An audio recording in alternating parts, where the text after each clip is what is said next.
Good evening. I would like to welcome members to the 26th of January 2022 Council meeting. Can I remind members to stand and face me when speaking? And could I also remind members not to whisper or speak while members are speaking, as it is very distracting.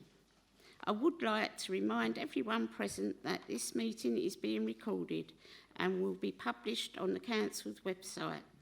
I would now like to ask Reverend Canon Darren Barlow to lead us in prayer. Thank you, Madam Mayor. Tomorrow is International Holocaust Memorial Day. Thurrock, like many communities across the land and around the world, usually marks this important event with a gathering led by the Mayor, and in Thurrock that happens in the Remembrance Gardens just off of Palmer's Avenue in Grays. Last year, due to COVID, that was not possible, but thankfully we will be meeting tomorrow, making a very public statement which will involve leaders of the community being led by the Mayor, faith groups and, equally importantly, our schools from around the borough.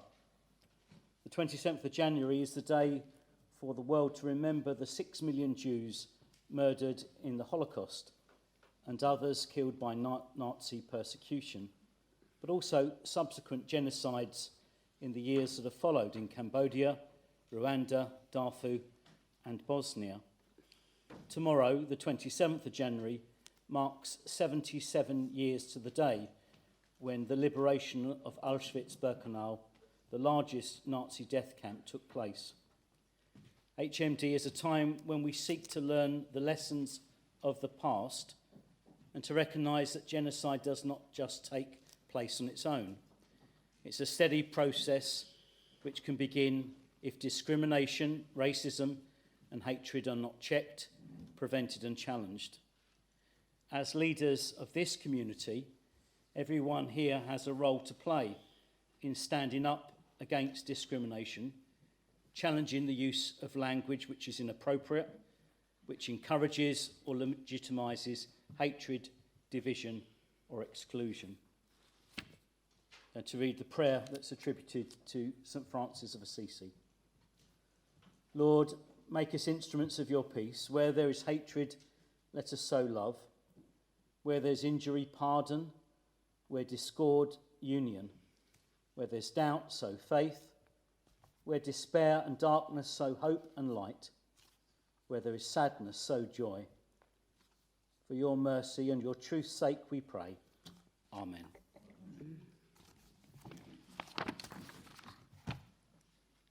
Item 1, apologies for absence. I have received apologies from Councillor Redsell, Councillors Baker, Kerrin, Salmons this evening. Are there any other apologies for absence?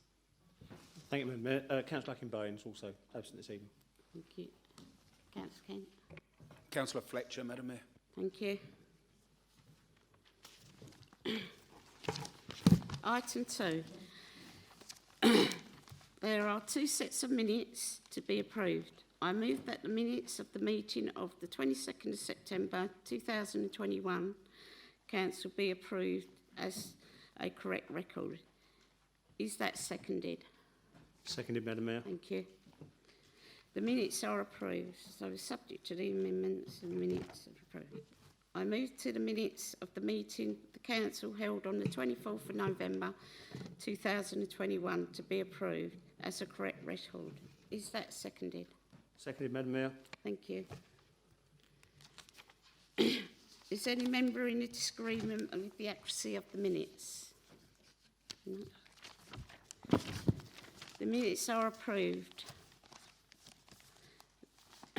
Items of urgent business. I have not agreed to any urgent items of business. Declarations of interest. Are there any declarations of interest? No. I have changed the order of the meeting this evening and will now move to item 10. The presentation by the Police, Fire and Crime Commissioner. I would like to welcome Roger Hurst, Mark Barber and Darren Hosman to the meeting. 30 minutes have been allocated to this item. I have allocated 10 minutes for Roger Hurst presentation, followed by 20 minutes for members to ask questions and any concluding comments. Copies of the presentation have been tabled this evening. I would like to remind members that this is a question and answer session and not for long statements. I will accept one question per member, but I will not accept any supplementary questions. If time permits, I will accept further questions from those members who have already asked a question. I would like to ask Roger Hurst to introduce the item. Thank you. Thank you very much, Madam Mayor, and I'm delighted to be here with you again. Well, I say here again. New venue for me, not been here before. Is the microphone loud enough? Can I have a nod from the back? Good, okay.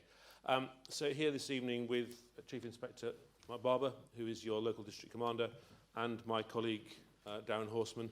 Darren's here to take notes and make sure that I follow up on the stuff that comes out of the Q&A and make sure that we do as we say.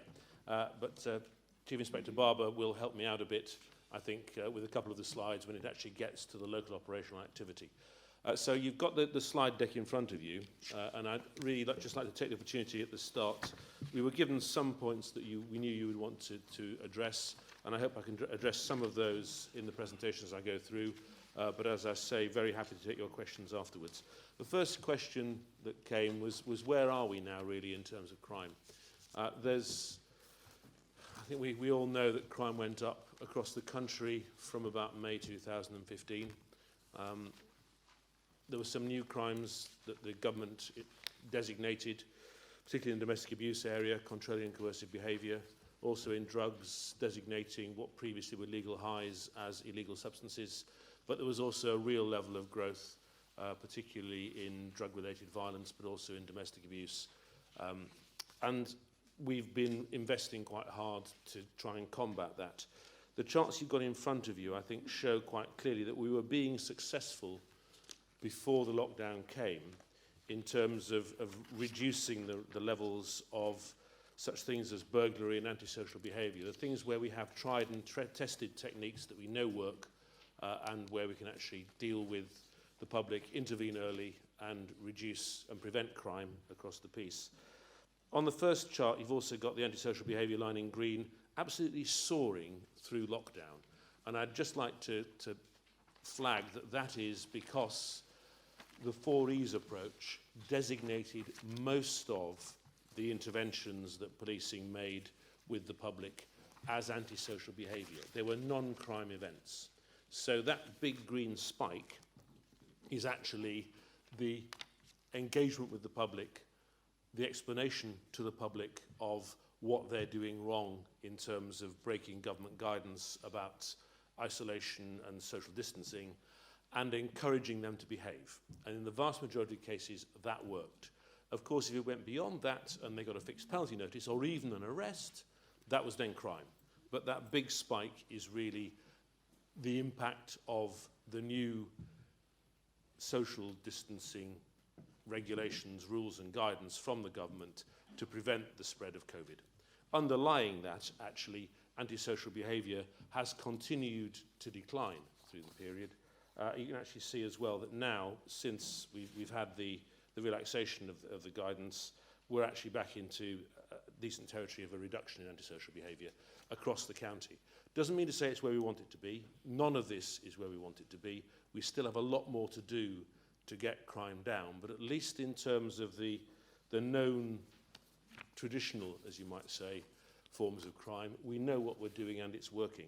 If I move you on to the next slide, I think that shows you a very different picture in relation to a couple of sorts of crime, particularly domestic abuse, which is the darker blue line at the top of that chart. You can see that was rising dramatically through the period 2017-18 into 19. It too came down, at least the level of reporting came down through the period of the pandemic. Our great concern there is that it was just reporting that came down.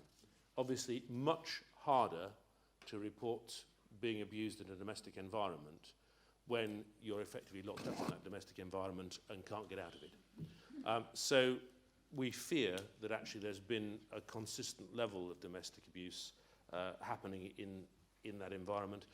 And that's confirmed by the charities who work with the victims, who are saying that they, when they go out and find people who need support, there's certainly a high level continuing. And the other area which really was increasing and is back to increasing again is violence with injury. And in many ways that's driven partly by domestic abuse, but the other big category is drug-related violence. And I think we all know that there's been an unacceptably high level of drug-related violence driven by the activities of county lines coming out of the big urban centres. Obviously here London plays a big role, but also we get county lines operating in this area from Birmingham and indeed from Liverpool. So it is a major issue that we have to deal with. We've got a big focus on it. We've got a good support from government. We've had some additional funding. We have a serious violence unit focused on it. The Chief Constable has made sure that it is a big focus of daily tasking, I think, since the summer. But it's an issue that we really need to get to grips with. So if I just flick you on to the next slide. This is really just trying to put Thurrock in the context of that big picture. So you can see that Essex crime data, which are the figures we were just looking at on the charts, all crime in the last 12 months, up from the actually rather quite low levels that it was during the pandemic, because of course the lockdown made life as tough for criminals as it did for everybody else. Not that I'm an advocate of lockdown. I have had that conversation with the Chief and said that we are here to preserve people's freedoms, not to lock them down so we see less crime. But all crime up by around 2.8%, nearly 3% over the last year. In Thurrock, it's about the same, 3.2% rather than 2.8%. Actually, antisocial behaviour falling by the same level as it has across the county. Theft down rather than up, which is quite good to see, but not by a large figure. And burglary, again, down very similarly to what it is across the rest of the county.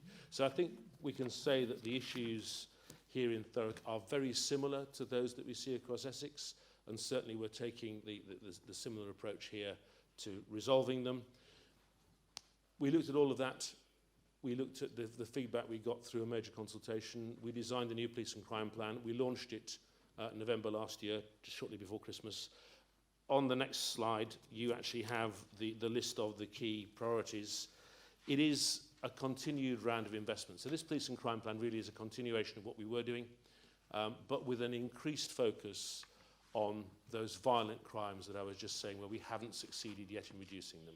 So an increased focus on how do we intervene to reduce and prevent domestic abuse, an increased focus on how do we intervene to make sure that women and girls are kept safe in our society and feel safer and have less fear of crime and less fear of being assaulted, and an increased focus on drug-related violence and bringing that down. The investment is continuing. It has been a period of investment over a number of years now, I'm sure you're aware. But if you look at the next slide, so far we've actually, over the last 5 years, recruited over 600 more officers. That's net of those leaving. We're actually 600 bigger than we were. The budget I'm putting in front of the Police, Fire and Crime panel at the beginning of next month will add another 200, so that by the time we have completed the next financial year, Essex Police will be over 900 officers stronger than it used to be. That will be the biggest and strongest it has ever been. We are now very much the strongest we've ever been, because we've invested in technology over the intervening period, and officers can spend more time on patrol, more time with the public, more time preventing crime of their workday. But we're still a few tens short of our previous high in terms of numbers. We are going to exceed that by quite some margin in the course of the next 12 months. You should see more cops on the streets. You should see more cops intervening and get a more rapid response than you have been doing. But I think more interestingly, you will actually see more crime prevention in targeted hotspots around known offenders and protecting vulnerable people who we know to be at risk because of the feedback that you and other public sector agencies give us about vulnerability. So much better information sharing than we had before helps us keep people safe. If I move on just to a little bit more local stuff. So I've talked about the need to prevent crime. I've talked about the need to intervene early. I've talked about the need to help women and girls feel safe. The Safer Streets Fund is something which you've probably heard of, government initiative. We've put in successful bids. We have one here, which is a total of £625,000, partly from the government, partly from yourselves, partly from our local resources. And that is going to make sure that we are investing more in street lighting in your borough, in community safety action days, in crime prevention training, more in CCTV, and actually working with not just police but the other agency for which I'm responsible, which is Fire and Rescue, so more safe and well visits, which do actually work really well in terms of keeping people safe and secure in their homes. So I'm quite excited about that. That is a successful venture that we're doing together. And the other piece really I just wanted to bring to your attention locally, I talked about dealing with county lines violence. That's a three-pronged attack. One is the National Crime Agency, the government's invested there, dealing with those people who run the county lines. The other is the Serious Violence Unit here on the ground, Essex Police, stop and search, intervening, taking weapons and drugs off the street, and drugs busts. And the third is the Violence and Vulnerability Unit, which is more my area of partnership working, bringing together people like yourselves, your representatives in terms of a youth offender, etc. services, but also education, also the health service, and putting together a programme which intervenes to mentor young people who are at risk of going wrong, put people who have gone wrong back on the right tracks, and do prevention work, diversion activities with young people to stop them going wrong in the first place. Here, we've got a little bit of a list on the slides of what we're actually doing here locally with you. I won't read it out to you, you can read it yourselves, but I think it's quite exciting that we're actually doing stuff here in Thurrock, which will make a difference over the longer term. This isn't short-term stuff.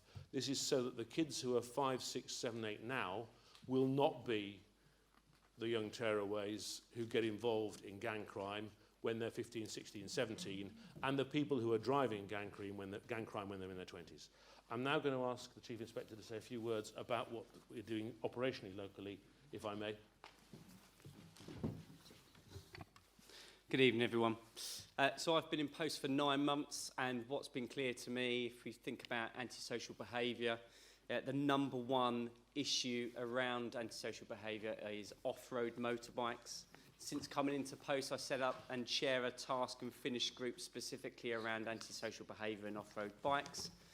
And that group has identified the top 5 locations using police data. And as a result, we've got an action plan set against each of those to target hard in those areas to make it more difficult for people to come and commit antisocial behaviour in that manner in Thurrock. Second to that, we've got Operation Irish Lions, which is the policing and partnership operation to tackling car cruises at Lakeside. That continues to be a persistent issue for me and my teams here in Lakeside, and there's been many joint operations and many more planned with both partners and road police and crime teams, where we're able to enforce PSPOs, tickets, and make it difficult for people coming to Thurrock to do that. On the next slide, we talk about ports, organised immigration crime. The bit that I want to get across for this, what's the local response to that? So I chair a local partnership group, as you can imagine, National Crime Agency, Border Force, Immigration Offences, local partners come to that meeting. We're able to share intelligence and information around organised immigration crime, specifically within Thurrock. Essex Police now has an organised immigration crime investigation team that sits underneath our Serious Crime Directorate. And Operation Buffalo is the name for the police and response, specifically targeting areas such as motor services, where we're able to go down there with partner agencies, immigration, Border Force, to actually educate people, but check lorries, etc., around activity for organised immigration crime. The next slide is to mention around the funded town centre teams, specifically for Tilbury and Purfleet. We've got case studies and specific information about how they've been disrupting and preventing antisocial behaviour, reducing motorbike theft, and as the Commissioner said, it's about taking drugs off the street through stop and search. Something to mention here, we've seen on the figures tonight that we've seen reductions in burglary, robbery's not on there, but that's also down by 9.6% in antisocial behaviour. We were really lucky to get OpGrip funding from the Home Office.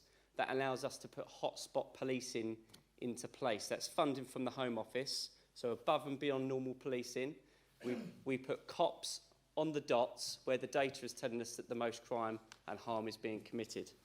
Since June 2021, we have actually patrolled specifically 1,701 extra patrols in the hotspots within Thurrock, in addition to normal local policing response.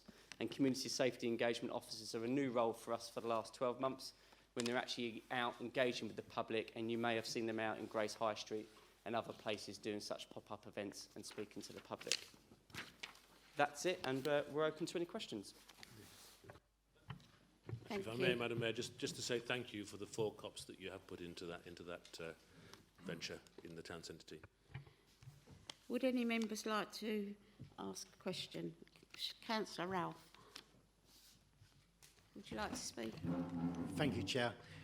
First of all, I'd like to say thank you for adding Coronum to the local policing team, and the positive impact it's had locally has been quite a sharp change in the area. And speaking to local shop residents, and they've actually found that as quite a positive impact. What I would like to ask is what is being done at the moment to engage with the local drug dealers that are using 12-year-olds and 14-year-olds on their electric scooters to deliver their drugs around Coronum and Stanford? Yeah, thank you. So first of all, I'm glad to hear that the impact of the investment of local officers into Coronum and Stanford Hope has been felt through the local IAGs, that similar feedback. So there's a really clear directive from Essex Police on the legality or illegal use of e-scooters. It's been raised at many community forums. The town centre team, specifically around Coronum and Grays Town Centre, are briefed around the zero tolerance policy on those. So, and I've been told of a number of operations that we've conducted, specifically for here, more recently at Grays, rather than Covenant, but around the enforcement around taking e-scooters. Of course, part of that isn't just people riding on e-scooters. As you rightly point out, there are people using them to commit criminality, which I can go into many examples, but I won't do so because of time. But people, you know, counterfeit cigarettes, drugs, all those sorts of things. So the town centre teams, for me, are those front-facing officers that get to that response quicker, particularly within the town centres. But of course, if that isn't being felt like that it's been addressed, then I'm happy to have a conversation outside of here. Thank you. Councillor Jefferies. Thank you, Madam Mayor. Thank you, Commissioner and Chief Inspector, for your presentation. And also thank you. Visible policing was certainly visible in Ockenden in the last 24 hours. You were taking illegal vehicles off the road, so thank you for that. On the issue of visible policing, you remember last time you were here, Commissioner, Chief Inspector, you weren't here. I mentioned 2 push bikes that the council had given to Ockenden Police Station, and you did assure me that they would be used.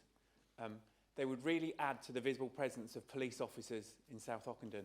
Could I get an assurance that they will be out on the streets in the near future, please? Well, I guess I needed to respond to that because I was here last time and you did make the point and I acknowledge it. I'm sorry if that hasn't actually happened. I take from your intervention that it hasn't, and I'm sure we can pick it up and follow up. Thank you, Councillor. Councillor Pothecary. Thank you, Madam Mayor. Thank you to Ben and Roger for your... Mark, sorry, not Ben, sorry, apologies. Mark and Roger for your presentation. I just wanted to ask a quick question about stats around violent crime. According to sort of published figures, obviously they're not the most up to date that I'm sure you've got, but it does show that sort of violent crime in Thurrock seems to just keep ticking up, which is obviously really concerning, especially now that kind of common sense has prevailed and we've got more officers, we've got more resources on the streets to deal with it. So I'm just wondering, firstly, is violent crime still ticking up, or because obviously I can only see the data from a couple of months ago, so it'd be good to have a confirmation of whether it is coming down or if it's still ticking up. And secondly, what you feel the next step is for tackling that. Thanks very much. I think the sad news is that it is still ticking up. We haven't got ahead of violent crime yet. We have plans, and I talked about the Violence and Vulnerability Unit, which is probably the most powerful tool that we have. It's copying what was done so successfully in Glasgow and in Cardiff, intervening particularly with young people and diverting them away from getting into that sort of activity in the first place. But as we saw in Cardiff and Glasgow, it was a 10-year programme before it really succeeded. Yeah, we can, at the moment, we're 2.5 years in, and we're measuring the output still, not the outcomes. We are having success with those who have not yet turned to violence, but we need for them not to turn to violence for 5, 6, 7, 8, 9, 10 years for that really to work. There is success in terms of taking drugs and knives off the street, but we also have, particularly in terms of the domestic violence approach, we've put in place some domestic abuse problem-solving teams who are going that extra stage of picking up on victims and perpetrators and helping them sort out their lives. So with the victim, it's giving them the right support, building a relationship, probably helping direct them towards your services around housing and employment chances and education and those sorts of things, but also helping them in terms of their confidence and knowing that they have protected space kept safe by policing. And with the perpetrators, it's a slightly different approach, but it's stopping them doing what they have been doing. And some of that can actually be through things like cognitive behavioural therapy treatment, where actually getting to understand the consequences of what they're doing and what it means to their victim. And some of it is locking them up. But that kind of is the programme that we have. It's going to take some time to make that fundamental difference, but in the short term we can do stuff as well, which actually reduces the figures now. Councillor Muldowney. Thank you, Madam Mayor. Thank you to the Chief Inspector and the Commissioner for your presentation. Going back to off-road motorbikes, this Chadwell St Mary, the ward that I represent, is obviously one of the 5 priority areas. Feedback from local residents is the problem's not getting better, it's getting worse, if anything. I just wondered, what is the plan of action to address this issue? And is it going to involve more police patrols, or are police bobbies on the beat really a thing of the past that we're never going to get back again? Thank you. I'll answer a bit of this and then I'll perhaps hand over. So we have a plan. And it does involve closer working with you through the Community Safety Partnership. I'm pleased to say that I have signed off on our share of investment in a quad bike to help you do that, which has been proven in other areas to be a very effective, more effective tool than policing in other sorts of vehicles for dealing with this.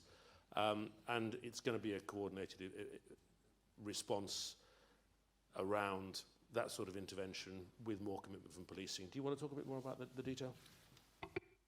Yeah, sure, thank you. So, yeah, absolutely, Chadwell St Mary is one of those 5 hotspots that I talked about earlier. So, like I said, an action plan's going against each of the 5 areas. Some are more difficult than others, as you can imagine.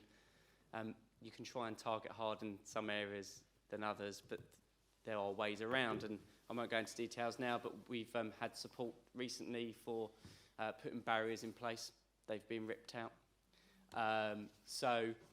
But that isn't going to deter us. The fact that we've got the task and finish group, the fact that we've got the action plan against each of them. The Commissioner's just mentioned about just one potential way of us tackling that. But the community policing teams, number 1 priority for me at the moment is around antisocial behaviour and specifically off-road motorbikes.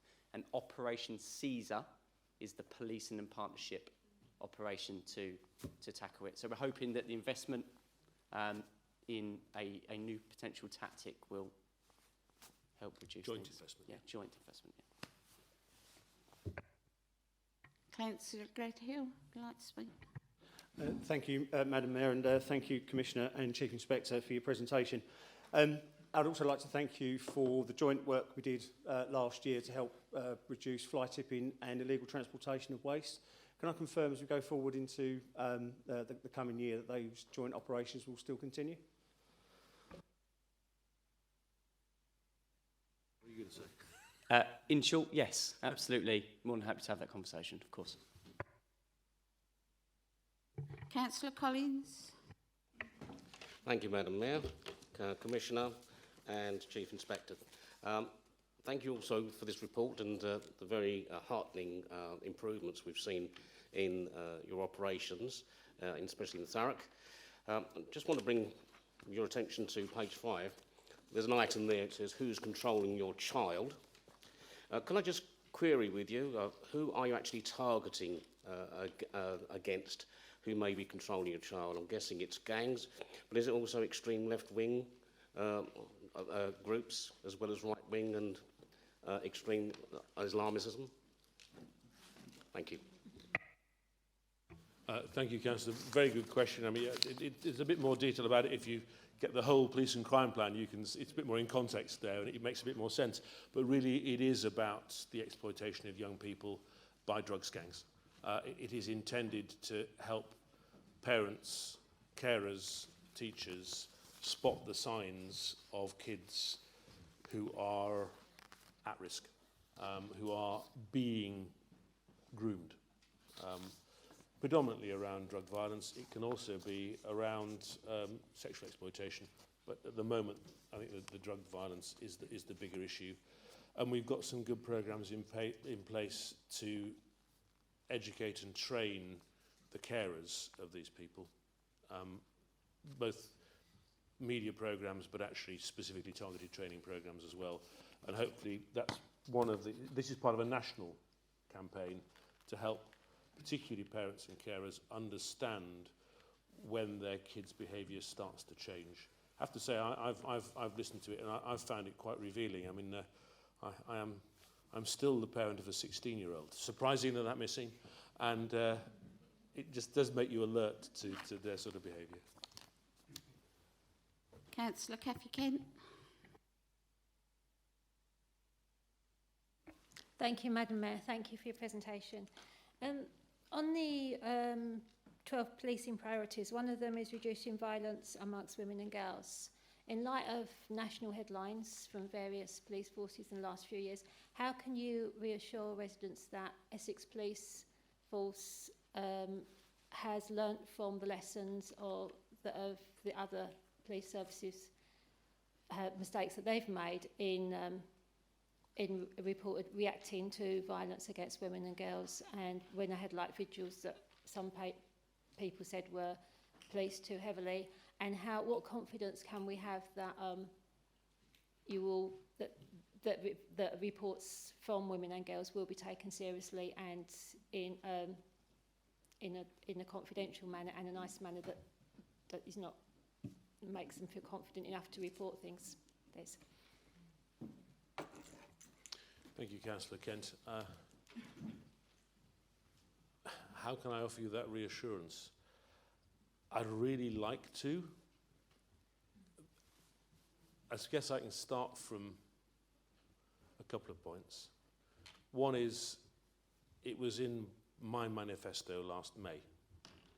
So this is for me, it is an important issue. And I am transparently not a woman or a girl. I am that archetypal, I think hopefully I'm still middle-aged man in a position of power and responsibility.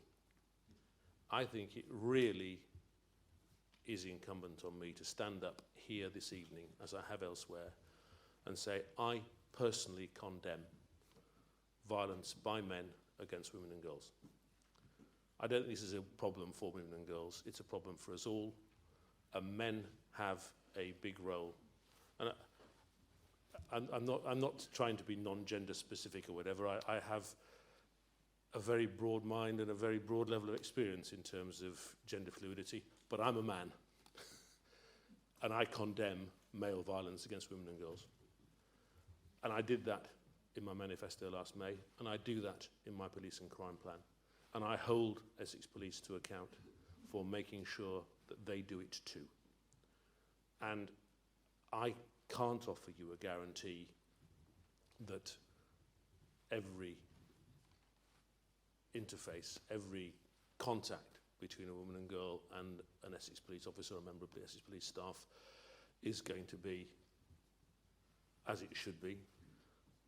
But I think we are aware of the cultural challenges that there are. I am pleased that none of the stuff which has come out over the last year has involved Essex Police. But that does not mean that we can be complacent. I'm not saying that we are where we need to be. I actually still think there is a big job to do to help, to support women and girls in Essex be and feel safer. And a lot of that job is a job to be done by Essex Police. And a lot of that is to improve the confidence that women and girls have going to the police and feeling able to report. And you know, we have an absolutely dire success rate in bringing perpetrators of violent sexual crime, rape and sexual assault to justice. It's appalling. Those who we get into court, it's amazing. Well over 90% of them are found guilty. But that is 1.9% last month of those against whom we have complaints. 2.2% average in the last quarter. It's awful. And that's a lot to do with the fact that the victims do not feel confident in sharing their evidence and experience with policing. A lot of people drop out. So at the moment, the government is trying to sponsor a better way forward with this, Operation Sosteria. We were not one of the early pilots, because we're not, even on that appalling figure that I just gave you, we are not the worst in the country. Others needed to do more. But I would really like us to be in the next wave of that, because it is proving to be a successful way of helping women feel protected and enabled to give their evidence and bring their offender, their perpetrator, to justice. Councillor Spillman. Thank you, Madam Mayor. In my day job, without the support of the police, I just couldn't do it safely, and I'm very lucky to work in an environment where the partnership between us and the police is so incredibly strong, and it's got a lot stronger over the last 2 years as well.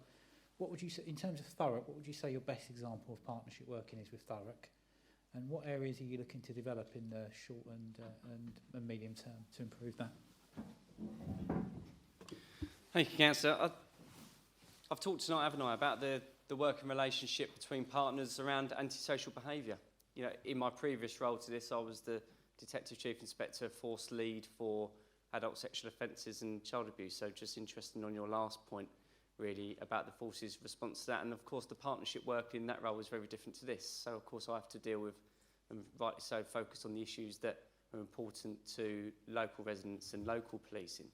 So I would say my best example is the short-term, the success that we've seen in the partnership around antisocial behaviour and the target hardening of the groups and the funding and the working between police and partners in such a short amount of time. And so that's success for me in the last 9 months, and of course the last 12 months as a result we have seen a reduction, 23.6% of antisocial behaviour. I think for me the partnership is really good and strong around organised immigration crime, but I'd like to see that grow. I know as a result of the work that we've got going on, we see huge amounts of intelligence coming in to Essex Police, specifically in and around Thurrock, that I know the rest of the Eastern region don't have. So I'd like to see that continue, and I'd like to see that probably go wider across the force, but specifically for Thurrock, that's probably another good example. Thank you. I'm afraid we've run out of time now. I would like to ask Roger Hurst if he would like to make any concluding remarks. Thank you very much, Madam Mayor. And I think my concluding remarks simply to say, yet again, thank you for the partnership working, which... Sorry? Yep, that's I'm sorry, Madam Mayor, the agenda said that this was a presentation only. We weren't warned in advance there were going to be questions. We've now prepared questions with no time put on the agenda for this item. You've closed it down when there are still questions to be asked. There was only allowed 30 minutes.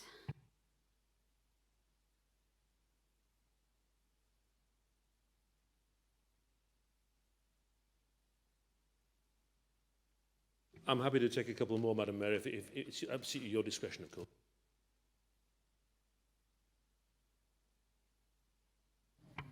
Okay. I would like to thank Roger Hurst and Darren Horseman for their time this evening, and they may now leave the meeting if they wish to do so. Thank you. I will now resume with the agenda item 5, announcement on behalf of the Mayor, Leader of the Council. I would like to take this moment to remember the Thurrocks fallen on World War II on page 9 of the agenda.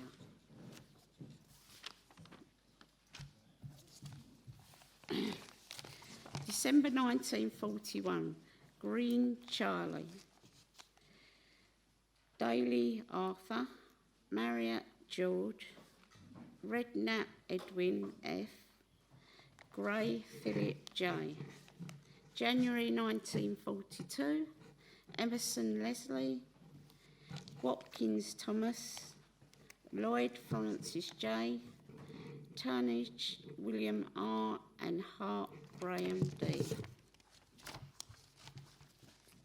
Tomorrow I will be attending the Holocaust Memorial Service to remember those who suffered in the Holocaust and reflect on our will to build a peaceful communities for the future. I'd just like to add that unfortunately I haven't been able to provide food for full council because we have not been in our proper buildings, but I have been donating money to the local food bank, and I donated money to a children's party in Tilbury, and this month I will be donating some more money to the food bank. Okay. Councillor Gladhill, as leader of the council, do you wish to make any announcements? Thank you, Madam Mayor, I do. But before I go on to my prepared statement, I think Councillor Kent is absolutely right. There are a number of members that still had questions outstanding, and perhaps if they want to, they can either send them to me direct or through to the Police, Fire and Crime Commissioner direct, and hopefully we can have them added and circulated amongst all 49 members. It is a shame that this evening is not taking place in the new chamber, in our new offices, but it's just not simply been possible to get it finished in time. This is due directly to problems directly linked to the coronavirus, and particularly to the Omicron variant that's been prevalent since the start of December. But like many other businesses, we've been faced with the issues of the supply chain and contractors having to self-isolate. It just shows that the council's not immune to outside forces, whether that be the pandemic, whether that be increased fuel costs or indeed any of the increased costs we've seen in inflation post-pandemic. But the good news is on that is that major construction work has now taken place and finished, and hopefully this building will be the kickstart of the renaissance of Grays. We all know that the government's support through the Grays Town Fund, with the new Wetherspoons pub opening and refurbishing the State Cinema, and the ongoing work for the new shopping centre, along with, as the PFCC mentioned earlier, the Safer Streets money. There's a lot of money going into Grays, and we'd like to see it changed. It's certainly one of the first debates I remember as a member of the public about it needing to be improved. That was way over 16 years ago, so it's good to see that to start. Very quick COVID update. As of tomorrow, we go back to Plan A, and measures such as the requirement to wear face covering in indoor public places and on public transport will be lifted. I'm pleased to be able to stand here now and report that we've also seen vast improvements across the borough in the past few weeks in relation to our our COVID figures. To give you put it in perspective, last week we saw the number of people testing positive in Thurrock drop by 50%. On the previous week, and we've also seen our upper tier authority level has gone from nearly number one a few weeks ago to halfway towards the bottom, which is really good to hear. There has been a recent surge of infections, and that has demonstrated that we still do need to be keeping ourselves safe as we go through it back into Plan A. So obviously those that are still social distancing or wearing masks because they choose to do so, we'd like to make sure that people respect that. We also heard, obviously,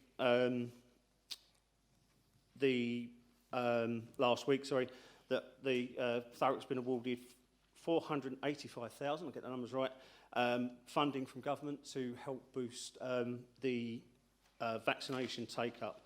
That's not the council that's not doing that. That's excellent partners in the volunteer service, and they will be working to get the message out there for all those people who've decided at the moment not to have the vaccine. We're also working with the NHS to increase the number of pop-up vaccine centres right across the borough, so they don't have to keep coming to Grays or to Chadwell to get the jab. Anyone who still hasn't had the jabs, they can still use the walk-in centres across the borough, as I said, or call 119 and get an appointment by phone. I'm just going to briefly touch on the Thames Freeport. The full business case will be submitted by the end of the month. I believe it's going to be the end of the week, just to confirm that. And this means that hopefully Freeport will then be open for business very, very shortly. We are looking at a massive, massive amount of private and public investment into the borough and right through to Bark and Dagenham, where the Freeport ends, somewhere in the region of £4.5 billion in new infrastructure, investment in jobs and skills, and we're looking at somewhere in the region of 41,000 jobs, both direct and indirect, along the Freeport corridor. We are one of the very few that have got this far, so it's a well done to all the officers and outside agencies that have worked to get this done, especially seeing it will be about a week early in submission. I'm not going to cover the next part because the Police, Fire and Crime Commissioner covered it quite adequately in relation to the quad bike problem across the borough, but I do echo what Councillor Muldowney said. It does appear to be getting worse, but in partnership working with Essex Police, we've invested in a new quad bike. There will be operations going on as we go into the spring and the summer, and they will be really exciting, but I can't say more than that for obvious reasons. So on to Clean It, Cut It, Fill It. So since April 2021, we've filled 2,912 potholes in a borough, more than 99% within the agreed time frame. We have cleared 1,419 fly tips, removed 1,975 tonnes of waste from our streets and public areas, and we've issued 3,666 fixed penalty notices for things such as littering, spitting and dropping of cigarettes ends. And finally, this week, members may or may not know, Fran Lederer is actually retiring, which is a shame. She's worked for Thurrock for over 20 years, primarily in adult social care, but also for the children's services. Fran has built up such a fantastic reputation as a first-class practitioner. She's also been not only our principal social worker, and I just get the title right, but she was also the shared post of Chief Social Worker within the Department of Health and Social Care for 2 years. So that really is a tribute to how fantastic Fran is as a social worker and how well regarded Thurrock is in relation to that. So I'm sure all elected members would like to wish Fran well in her retirement. It's a shame, but I'm sure that whoever comes in next will be filling those shoes quite successfully. Thank you, Madam Mayor. Thank you. Item 6, questions from the members of the public. I will now take questions from the public. Questions have been submitted and accepted by the Interim Monitoring Officer. These are set out on page 65 of the agenda. Question 1 has now been withdrawn. For the benefit of the recording of this meeting, I would ask that the questioner read out the questions when asked to do so. We have up to 30 minutes for this item. Therefore, can I please ask that the questioner and the member be brief as possible in their questions to ensure we cover as many of them as submitted tonight. I would also inform the questioner that Any supplementary questions they may ask should not take the form of a statement and must be related to the original question or the answer that is given. First question this evening from Mr. Perrin. Please read out your question as set out on page 65 of the agenda. Thank you, Madam Mayor. Forgive me if I don't stand. No, you're fine. Thank you. Councillor Hebb, can you tell me the full amount the council has borrowed from outside sources, for example, other councils, over the past 5 years, i.e. the financial years 2016 to 2021? Councillor Hebb, please respond to the question. Thank you, Madam Mayor, and Happy New Year, Mr. Perrin. I didn't say it to you outside, but Happy New Year to you. It's a bit late, I know. So all councils borrow and lend for many reasons, and borrowing funds capital projects as well as investments and also refinancing some hardened historic debt. Capital projects are for things like school building, school expansions, roadway infrastructure and so forth, and that obviously speaks for itself. There are capital projects which are deemed invest to save, so for example, when you invest money in upgrading the light circuits up to LED lighting and so forth, that is a spend to save initiative. It reduces electricity use and so forth. Council borrowing is all repayable and has all been repaid when expected and as expected. In 2016-17, all 49 members of Labour, Conservative and UKIP groups who would later become the Thurrock Independents consented to borrow £453.7 million, and Thurrock subsequently received £3.6 million worth of income into Thurrock and £1 million in income for the lender bodies. In 2017-18, all 49 members of the Conservative, Labour and UKIP groups consented to increase the council's borrowing envelope up to £509.3 million, so an increase of £55.6 million, and Thurrock received £10.2 million in income into Thurrock and £2 million in income to the lender. In an extraordinary paper of October 2017, all 49 members of the Conservative, Labour and UKIP groups consented to an expansion of the investment approach for increasing the consented borrowing level up to £859.3 million, which was an increase of £350 million. In 2018-19, all 49 members of the aforementioned groups, at this time the Thurrock Independents, consented to increase the council's borrowing envelope up to £887.12 million, an increase of 27.8. Thurrock then received £28 million in income to Thurrock and £6.5 million in income to the lenders. This reflects the uplift of the investment approach. In 2019-20, all 49 members of the same groups consented to increase the council's borrowing envelope up to £1.353 billion, an increase of £466.2 million, or up to £2 billion up to 3 years later over the life of the paper. That's what all members voted for. Thurrock then received £39 million in terms of income to Thurrock and £10.8 million in terms of income for the lenders.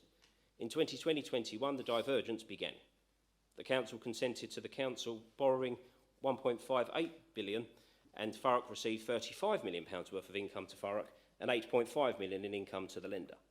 In 21-22, all 49 members of the Conservative, Labour and Thurrock Independent groups voted to cut borrowing down to £1.5 billion, thus beginning the end of the investment approach. The economic approach of the Conservative, Labour, UKIP/TIP groups that all supported has helped earn over £144 million over the last half decade. That's how long the investment activity has been going on. This isn't new.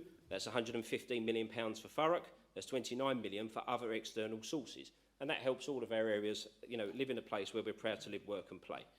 So whilst borrowing will now go down, the income received from the approach that we all voted for will also drop off over a period of time, over the next few years, as the investments become less and less in number as they mature. This means the council obviously now has to cut the size of its cloth and become a leaner council. Mr. Perrin, do you wish to propose a supplementary question? Yes, thank you, Madam Mayor. Councillor Hebb, I must confess I found this a bit mind-boggling. I'm just an ordinary member of the public, and I'm not quite used to dealing with sums of money of this kind. So I really think we're talking about a colossal amount of money here. Can you assure me that if creditors suddenly requested the loans to be paid back, with interest added, the council would remain solvent and capable of fulfilling its statutory liabilities without imposing punitive cuts, financial increases, or even worse, go into administration as a bankrupt council.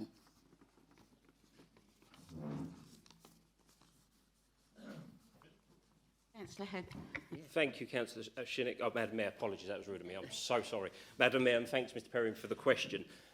This is a complicated subject, and that's why we've actually produced a new website page which tries to consolidate it more for anyone who wants to have a read, who doesn't want to have to go through various documents and public papers and stuff. It's meant to consolidate it, make it a little bit more simple to understand, but even then it's still quite complicated.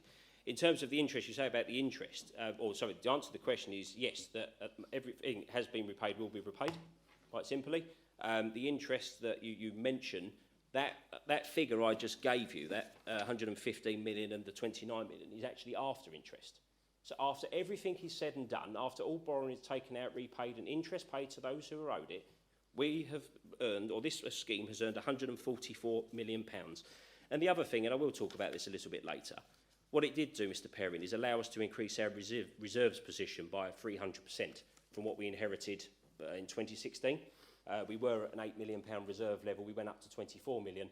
We've just gone through a 22-month adult-centric health pandemic of epic proportions, like nothing that any of us could ever have foreseen. And we've been able to use that without then going into reserves and being one of those councils which you referred to. So the answer is yes, we're in good stead. It continues to perform, estimated about £30.1 million of income this year. But like I say, it will start tapering out. Subsequent, we have to cut the size of our cloth. Thank you, Madam Mayor. The second question is from Mr Rawoski, and asks, please, that you read out your question as set out on page 65 of the agenda.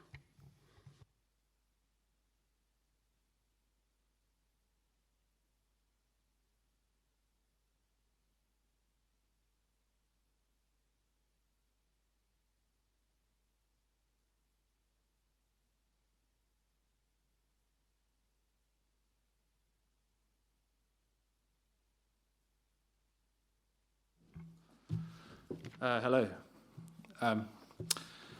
I live in Parker Road, Grays. On our street and surrounding areas, we often detect a strong pollution that smells like washing detergent. I believe this comes from nearby factories or industry and has been a concern for a number of decades. These strong chemicals trigger my asthma, cause my partner to suffer migraines, and there is the wider concern for public health and air quality. What can be done to stop this issue from continuing to pollute the air for local residents? Councillor Mays, would please respond to the question. Thank you, Madam Mayor, and thank you, Mr Rakowski, for your question. The source of the odours referred to are historically associated with two factories in West Thurrock, which are Procter & Gamble and Industrial Chemicals Group Limited. Odours detectable at distance are invariably the result of chimney stack emissions rather than fugitive or building odours. Both factories have the potential for producing similar odour associated with the production of household detergent, and geographically they are situated adjacent to each other. Procter & Gamble operates under a permit issued by the Environmental Agency, not Thurrock Council. Odour complaints in respect to these premises are dealt with by the Environmental Agency, who request all complaints to be logged using their 24/7 free phone incident hotline number of 0800 807 060. Environmental protection officers from Thurrock Council liaise with the Environmental Association and will make them aware of the concerns being raised. The Industrial Chemicals Group Limited have previously been subject to the installation of odour abatement equipment. This oxidises the process odours prior to discharge to the atmosphere. Oxidisers are an effective method of odour control, but no method of control is 100%. The Council has responsibility for investigation of the emissions of odours from Industrial Chemicals Group Limited. Industrial Chemical Group Limited abatement plant constitutes the current best means of odour control. Providing the abatement plant is operational, it is unlikely that further process operational controls could be required. However, in response to the question, Council Environmental Protection Officers will investigate the concerns raised to ensure that the best practice means of odour control are being used and will liaise with the Environmental Agency as necessary. Thank you. Mr Borowski, do you wish to propose a supplementary question? Yes, please. In October 2019, Thurrock joined the motion of Parliament in declaring a climate emergency. I fully support this decision.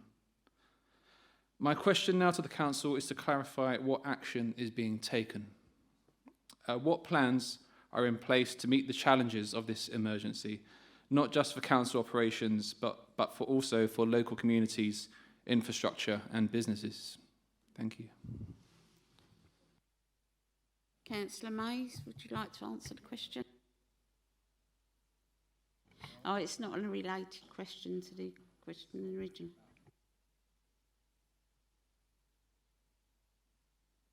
Thank you for your question.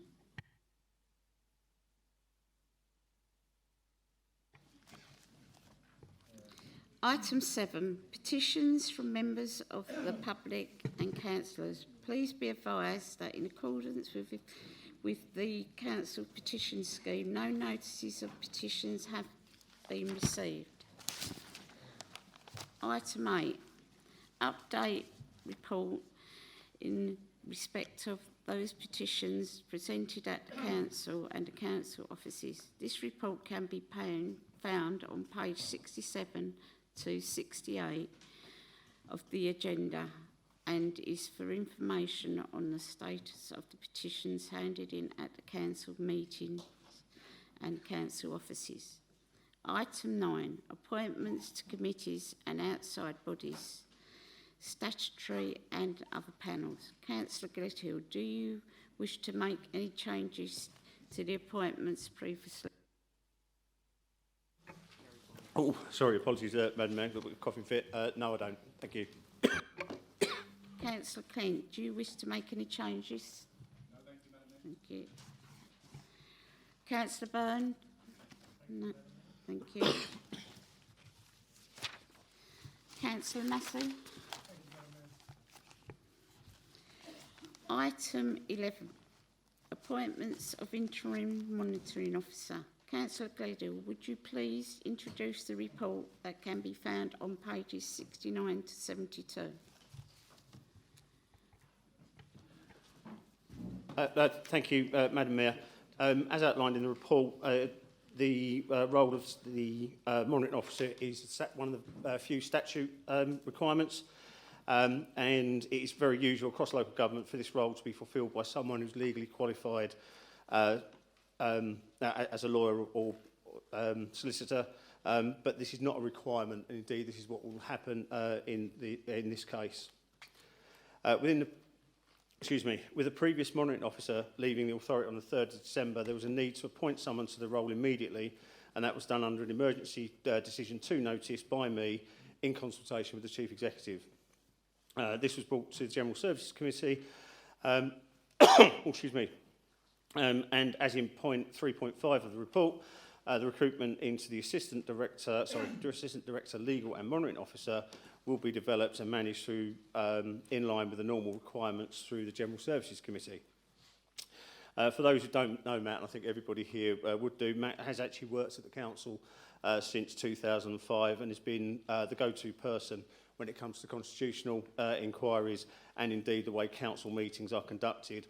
So I feel he's more than qualified to be able to step up into the monitoring officer role as outlined. So with that, Madam Mayor, I propose the recommendations on page 69. Councillor Kent, do you wish to speak? Madam Mayor, I do wish to speak, and I will not be supporting the call to note this report, and I do wonder if it's appropriate that Mr Bolter remains where we're discussing his appointment.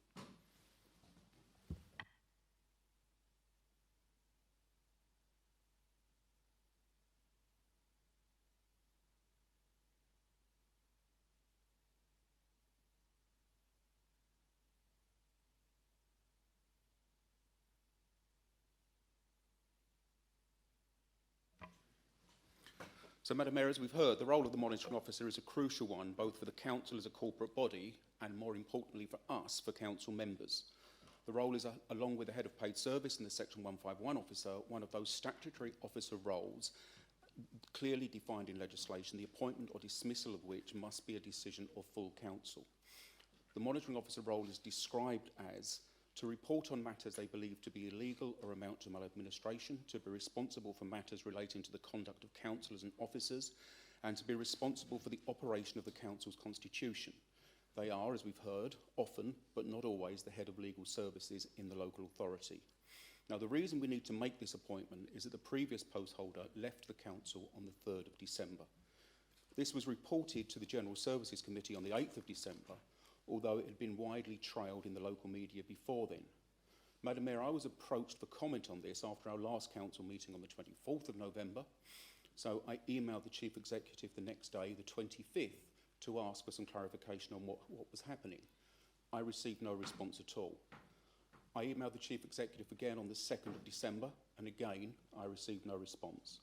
Eventually, I received a reply on the 6th of December, which was after the General Services Committee agenda had been published. I can't reveal the content of the reply as it was marked official sensitive. And without going to anything that may be overly sensitive, the General Services Committee was asked to note that the monitoring officer had left and that the detail of the departure had been agreed by the leader of the council. There was no specific reason given, and when I asked for reasons, I was told that it would not be appropriate to go into that. The report tabled to the committee told us the decision had been taken by the leader of the council in accordance with Chapter 3, Article 7 of the Constitution. Both me and others at the meeting questioned this, and we were assured that it was correct. Subsequently, I've been told that it was in fact incorrect. The correct reference should have been Chapter 6, Part 1, 7.1d, which means the decision was in fact taken by the Chief Executive using her emergency delegated responsibility authority. Given that the monitoring officer left on the 3rd of December and the General Services Committee met on the 8th to note the report, I have to ask why the committee wasn't convened to actually make the decision, which would have been in line with the Constitution and in line with usual practice. In short, members are still in the dark as to why the previous post holder left, and the committee was misled over the manner of how the manner of his leaving was agreed. General Services Committee was then asked to note the appointment of Matthew Bolter as the interim monitoring officer. Again, this was a decision that surely could have been taken by the General Services Committee had there been a will to do that. The committee was overwhelmingly supportive of Mr. Bolter. He is universally respected as a really good officer, and I echo that. The committee was, however, concerned that he is not a lawyer, and whilst not unknown, it is highly unusual for the monitoring officer not to be a lawyer. We accepted the appointment on the basis that there would be a speedy, substantive appointment process. However, tonight we're asked to note the appointment of Mr. Bolter to act as the Council's monitoring officer on an interim basis, with no timetable for the substantive appointment, other than that the process will be concluded sometime in 2022. In my view, asking members to note that a decision of this importance has been taken by the Chief Executive is woefully inadequate. This should be a decision that councillors are actively involved in and not passive observers of. So given the manner of the departure of the previous monitoring officer, the steps taken to keep detail away from members, the inaccuracies in the information given to General Services Committee, the lack of a timetable for making a substantive appointment, and the fact that Mr. Bolter is not a lawyer, I have no option but to urge members to refuse to note this appointment.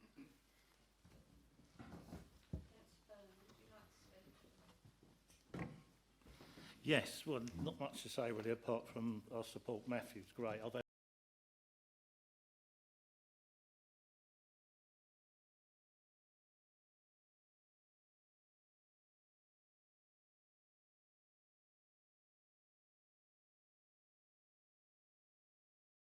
Would you like to speak? No, thank you, Madam Mayor.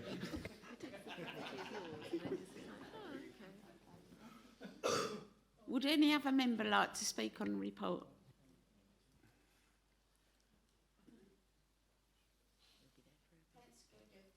Sorry, Councillor Gledhill, do you wish to sum up? Thank you, Madam Mayor.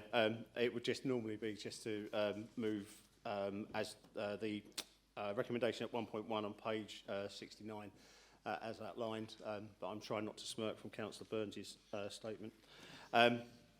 Whilst I fully understand Councillor Kent's concerns, these were aired at the General Services Committee and taken on board, excuse me.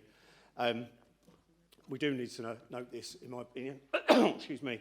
We do need to note this, in my opinion, and we should be doing that this evening. And then, in line with what the recommendation was from the General Services Committee, there will need to be a timeline as to when the post will be filled. However, it will be filled depending on the structure of the local authority at the time. So with that, Madam Mayor, I do move the recommendation at 1.1 on page 69, please. I will now proceed to the recommendation. Is any member in a disagreement with the recommendation made?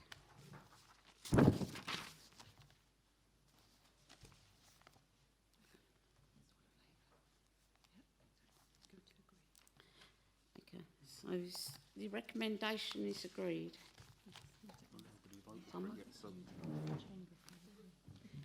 Does the Chamber agree? Item 12, appointment to external auditor. Councillor Hebb, would you please introduce the report that can be found on pages 73 to 80? Thank you, Madam Mayor. Yes, wait for the Oh, sorry, apologies. We'll wait for the MO. Acting. The new MO. Acting. Interim.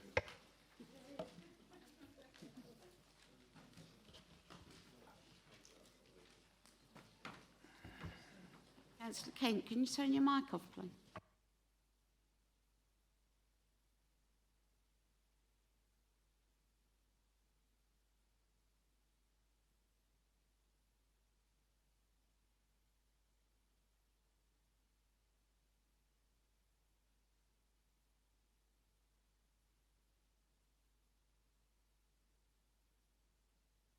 Right, Councillor Hebb, would you like to go ahead?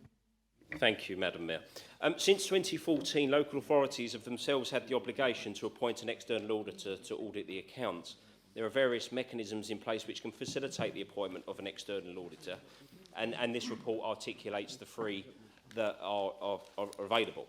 The first option is for the Council to appoint its own external auditor. And that clearly involves the Council appointing its own auditor panel. You then go into recruitment, negotiating contracts. That just sounds expensive, doesn't it? Let's be honest. And it provides simply no economy of scale.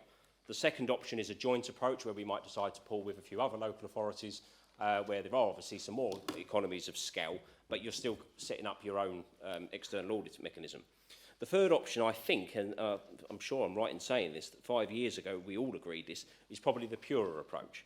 Back in 2017, the Council agreed together to work through the sector-led appointing person process, the PSAA. And that handles the assessment, appointment, provides an appropriate arm's length system of appointment and ongoing contractor management if it was required. And bluntly put, they are the subject matter experts. Coupled with this is the fact that the external audit process nationally is in a state of challenge. All councils and the audit committees received the second letter from the Secretary of State in as many months, a couple of weeks ago I think it was, about the challenges in the sector, where he's confirmed an extension of the deadlines for completion for accounts of all local councils across the country. Up until last week, I understand that nearly all, if not all, Essex councils hadn't had their audits completed as they'd expected. This complements, the fact of that complements option 3. I'll spit my words out in a moment, Madam Mayor. And why that has come forward as a key recommendation. Quite simply put, the paper asked us to re-enter the arrangement we entered previously, an arrangement with the PSSA to help appoint external auditors rather than self-appoint. Councillor Kent, do you wish to speak? Only to say that we support the recommendation, Madam Mayor. Councillor Byrne? Same, just to say I agree. Councillor Massey? Yeah, the same, agreed. Sorry. Would any member like to speak on this report?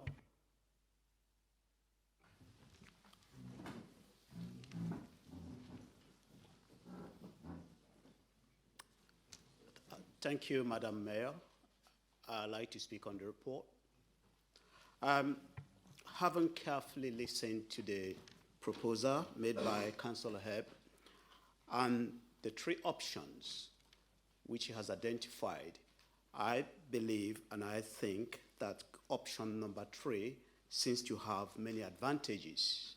And one of the advantages I find out is working with PSAA, the council will benefit from procurement process that is characterized with expertism as well as professionalism, because the PSAA is a professional organization that deals with this kind of work. Number 2, it is also cost effective in the sense that the council will share the bill and the cost with other councils, which makes it very cheap and cost effective for us. Number 3, it is independent, meaning that the council will benefit from transparency by giving the PSAA the opportunity to monitor all projects that are currently being taken into consideration. Madam Mayor, I urge every member of the committee here to support option number 3. Thank you very much.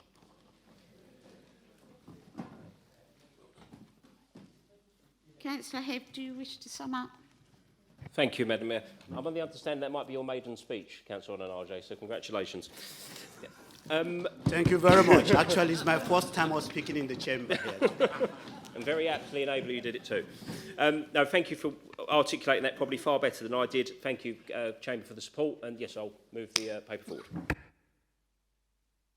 I will now proceed to the recommendation. Is any member in the disagreement of the recommendation? The recommendation's agreed. Item 13, interim review of polling districts and polling places and polling stations 2022. Councillor Gledhill, would you please introduce the report that can be found on pages 81 to 100? Excuse me. Thank you, Madam Mayor. Whilst this is a report of the returning officer, it would be for me to introduce it. As outlined in the report, for various reasons, we will need to move 8 polling stations for the upcoming elections in May, or indeed should there be a by-election between now and then. All of these proposed changes were sent to group leaders, to ward members and to the MP's office for comment, and they are reflected, I believe, in the report. Justification for the moves are as outlined in the appendices on each change, and with that, Madam Mayor, I move the report as written. Councillor Kent, do you wish to speak? No, Madam Mayor, only to say that we agree with the recommendations. Councillor Byrne? No, just to say I agree with the recommendations. Councillor Massey? Thank you, Madam Mayor. Just to say that it's really pleasing to see that these changes are as small as possible, so residents are not impacted. They're, by and large, are very small distances that have actually changed. It's very pleased to see that in full support. Thank you. Would any member like to speak on this report? No. Councillor Spillman, would you like to speak? Yes, I'd just like to thank officers, actually, because I thought the whole process for this was handled very efficiently, communicated very well, and we were given ample opportunity to give feedback and receive responses very quickly as well. So well done to officers for arranging this so well. Councillor Gledhill, do you wish to sum up? Excuse me. Thank you, Madam Mayor. Obviously, there are the 8 recommendations, each one individual to the changes. I'd like to thank Councillor Massey for his words there, where they are sort of very small changes. Obviously, residents will be notified of that as we go between now and the election, so they're fully aware of the location changes. But with that, Madam Mayor, I move the recommendations 1.1 to 1.8 on pages 81 to 82 as outlined. I now proceed to the recommendation. Is any member in disagreement with the recommendations made? The recommendations agreed. Right. Item 14, Local Council Tax Scheme. Councillor Hebb, would you please introduce your report that can be found on pages 101 to 108. Thank you, Madam Mayor. Last year, full council voted to increase the envelope for local council tax scheme, or for the local council tax scheme, by £750,000 to support a fragile local economy, which had been put back into a lockdown as a result of the COVID pandemic. Tonight, whilst there are positives in the fact that tomorrow we take yet another step to a cautious but large step to freedom away from COVID restrictions, this paper seeks to sustain the support that we allocated last year for another year. For members who were not here last year, I just want to give some explanation to this. In short, the paper asks us to provide another £8.5 million plus of funding to support the local council tax scheme, which helps some of the borough's more vulnerable residents of working age with a discount of their council tax by up to 75%, depending obviously on personal criteria. Councils must have a minimum LCTS scheme, of which the government have directed that all low-income pensioners will be protected under the national framework as defined by the department. Consideration for protection of vulnerable working age groups will be allowed, and of course each authority's scheme will maintain work incentives wherever possible. As such, the scheme in front of us proposes additional benefits for certain low-income persons in Thurrock's population. The first £25 per week of earned income is disregarded when calculating the support. People can benefit from the scheme up to having savings of £6,000. For working people, they may be able to claim 75% of their full council tax bill. Child benefit and child maintenance is now included as income in the calculation, and there is a full disregard of military compensation payments, including the war disablement pensions, war widows pension, and armed forces compensation scheme payments. The number of dependents assessed in the calculation of claimants' needs is a maximum of 2, and the maximum period of an award when temporarily absent outside the UK is 4 weeks. So Council have previously approved a review of the local council tax scheme, but only when more was known about its take-up following the wholesale, shall we say, rollout of universal credit across Thurrock. That seems to be a never-ending story. At a point in the future, we will review the scheme. We will seek to ensure as best involvement as possible, and we will be best informed by the data. Today is not that day. This year is not that year. There are reasons why £150 were credited to various accounts, 8,600 bills. My last message is direct to our residents, as it always is. Please reach out if you are in crisis, or if you can see that you're going in that direction. And we come from a household like most of us where, first-class stamp, it was more than a large burden to bear if that was what was being asked for. I do want to stress that help and support is available. We'll talk probably a little bit more about that in the subsequent report, but we will help however and whenever we can. Madam Mayor, that's pretty much the report. Obviously, happy to take any questions. Councillor Kent, do you wish to speak? Only to say that we'll be supporting the recommendation, Madam Mayor. Councillor Byrne? Yes, just one question for Councillor Hebb. We talk about we're looking after the low paid, but we don't seem to have any problem sending in the bailiffs when the low paid are a week late on paying their tax. So we're not doing much to help them in that way, are we? Just frightening them at the door, threatening to take their telly. So are we helping the low paid or are we not?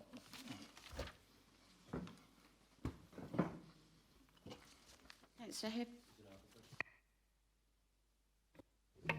I've got to be honest, Councillor Byrne, I've got to be honest, it has been part of my mission in this brief to create a fair debt approach at this council. And that there's always going to be some times when it hasn't worked as well as we want it to. But, just for context, out of 18 complaints in the last year, we've only had 3 that have been upheld.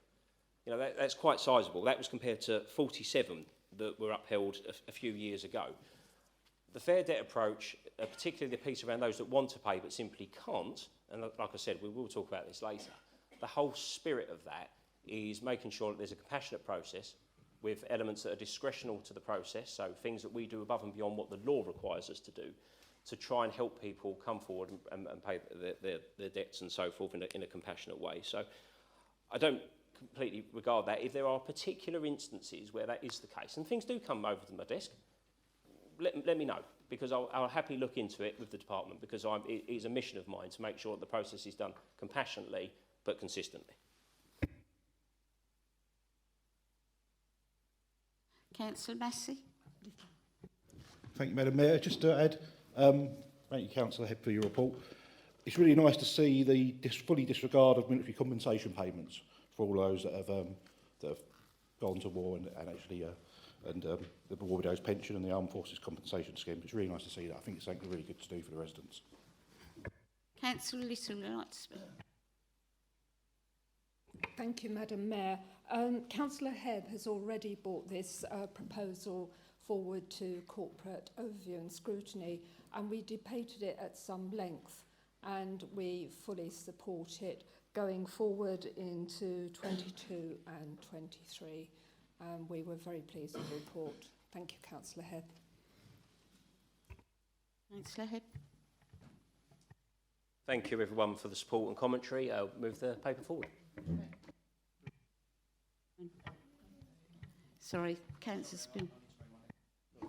Got some nice things to say about you as well, Shane. I mean, I think it's probably known that I had a certain view on the way that this council collected its council tax for quite a long time before I was elected to this chamber. Some of the practices that were going on in this council were frankly a disgrace.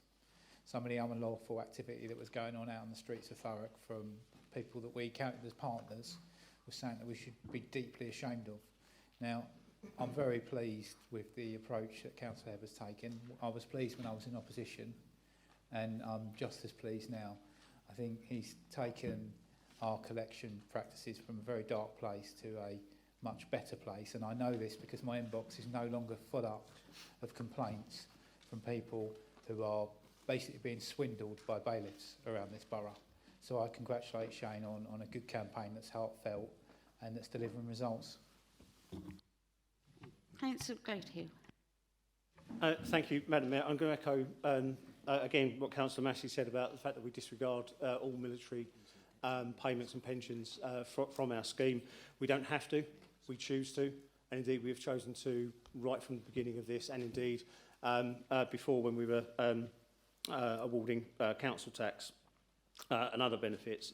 I can't agree with what Councillor Byrne said about bailiffs going in if they're a week late on payments.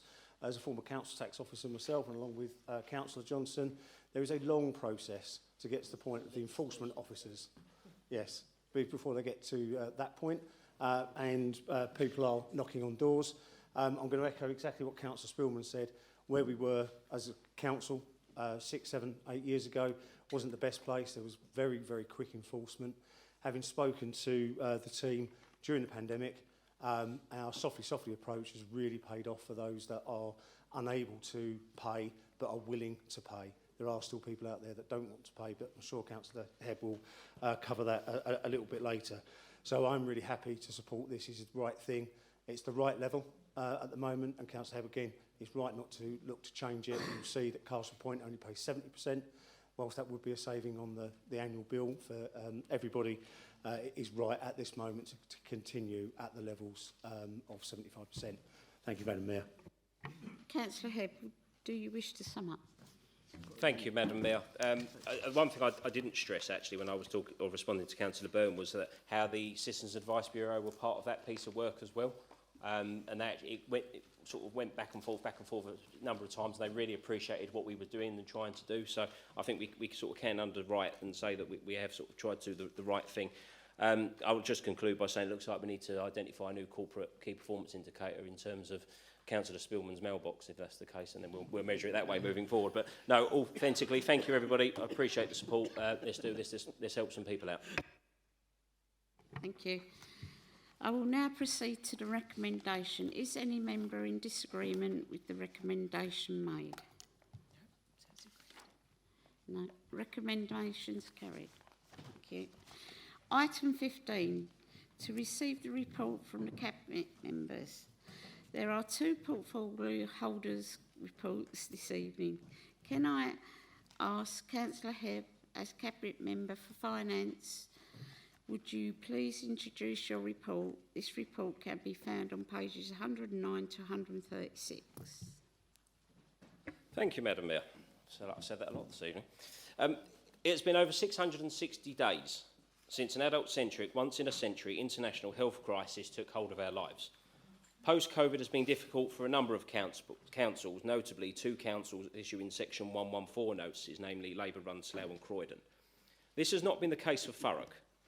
Whilst those councils brought private sector assets, I suppose socialism and public ownership go hand in hand, we did something different. We invested, and we did that as a group, if you remember, in short-term, ethical, already established municipal markets.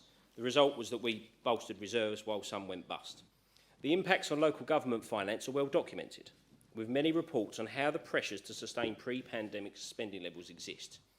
But Thurrock was able to withstand the economic shock of the COVID storm, and vulnerable residents were able to rely on Thurrock. The approach adopted by all parties and all members from 2017 enabled financial capability to withstand the economic shock. Our usable reserves increased by 300%, from 8 million that this administration inherited to 24 million.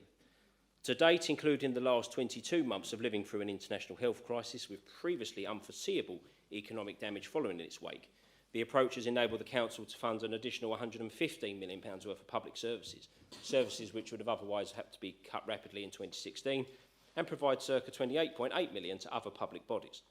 Despite the pandemic, Thurrock has been able to balance its budget. And in the last 22 months, we have seen some of Thurrock's best moments, with us issuing over £43 million worth of support to businesses and industries at risk. And I personally owe the finance team, as we all do, a special thanks for the work that they did. I also want to use the moment to levy my thanks to everybody that was part of that effort, Madam Mayor. Officials in the council, partners who we work with in the private sector, certainly those in the voluntary sector, who helped secure the ability to serve those who needed us the most. Over the last year, we've sustained focus on 3 key tenets of the Fair Debt Summit: helping young adults identify the signs of household debt and how to avoid that. And that was a really brilliant session at Councillor Little's ONS session. We got a few testimonials from some of the students who'd piloted it. I thought they were going to be saying we need less and less and less of this. Actually, they wanted more and more of other things, which was great. Ensuring our collections process was reviewed with external groups, like we were just mentioning. Make sure they're done right, consistent with a compassionate approach to those who want to pay but can't. And, of course, mobilising efforts to ensure that all elements of the armoury are available for habitual, long-term debt avoiders who can pay but simply choose not to. Last February, the Council formally began the conclusion of the investment approach. Borrowing levels are set by the will of full Council. We chose to provide officers the mechanisms or the borrowing levels up to 2 billion in 2017, 2018 and 2019. And in 2021, we chose to reduce them for the first time by nearly £500 million. With other councils' collapse of their investment income, moving from surpluses to deficits, a lack of financial resilience, I mentioned Slough and Croydon earlier, Her Majesty's government are clearly going to change the rules about what can and cannot be. We haven't been a victim of our success, weirdly, but we've been tarred with the same brush as other public-owning colleagues. It has been a long time since governments called for self-sufficiency through income generation and being entrepreneurial, something that was very present after the 2010 election. Some, of course, may rejoice at the news that I'm talking about tonight. But the blunt reality is that the COVID aftershock and the rule changes mean that there won't be another 115 million over the next several years for spending on services above core services. It doesn't turn off with a snap of a finger. It does taper out over time, but we have to face that fact. This is what we've chosen. Of course, the administration stands ready to lead the borough through the challenge. Tax rises will not be the default to closing the gap, and reform of what we do and how we operate is needed. This year's proposed increase costs the same as a first-class stamp and is about 2% under inflation, and will fund £2.2 million worth of social care for a pressurised children's social care market, as has been seen in the news, only too sadly, and our adult social care services. Residents expect politics to be put aside, and we hope to work constructively with all parties in the reforms ahead. Madam Mayor, before I open up to questions, I do just want to point out a couple of date changes that need to be corrected on pages 118 and 119. The dates that said the 15th of September and the 10th of December should actually be 2020, not 2021. Councillor Kent, as Shadow Portfolio Holder for Finance, do you wish to ask any questions to the... Madam Mayor, Councillor Hebb in his comments said that tax rises will not be the default in closing the gap. However, since 2016, the Conservatives have raised Thurrock Council's council tax by over 20%. At the moment, he's proposing a further 3% increase this year, which will mean council tax has increased by £343 under his stewardship. Given that we're all facing a cost of living crisis, will you now reconsider this increase and instead recommend freezing council tax for this year? Councillor Head. Thank you, Madam Mayor. As the only administration that's been able to authentically freeze council tax, I should take no lectures from my predecessor in terms of council tax freezes. We did that in 1920, and actually in 2021 our council tax was at 1.49% increase, a complete freeze in 1920. 18-19 was 1.99%, and 17-18 was 1.98, all under inflation. To answer your question, as someone who, you know, and I know a few of you have sort of laughed at me over the years because I can't seem to say that I'm a low tax Conservative anymore, but the truth be told is this. Last year, we decided to inject 2 million into adult social care through the tax increase after a pandemic. You have seen the headlines. Well, if you haven't, I don't know what you're looking at. Look at the headlines. We have to make sure that our Children's Social Care Department is as best equipped as possible to deliver what needs to be delivered. So we have to progress with the plan that we've got.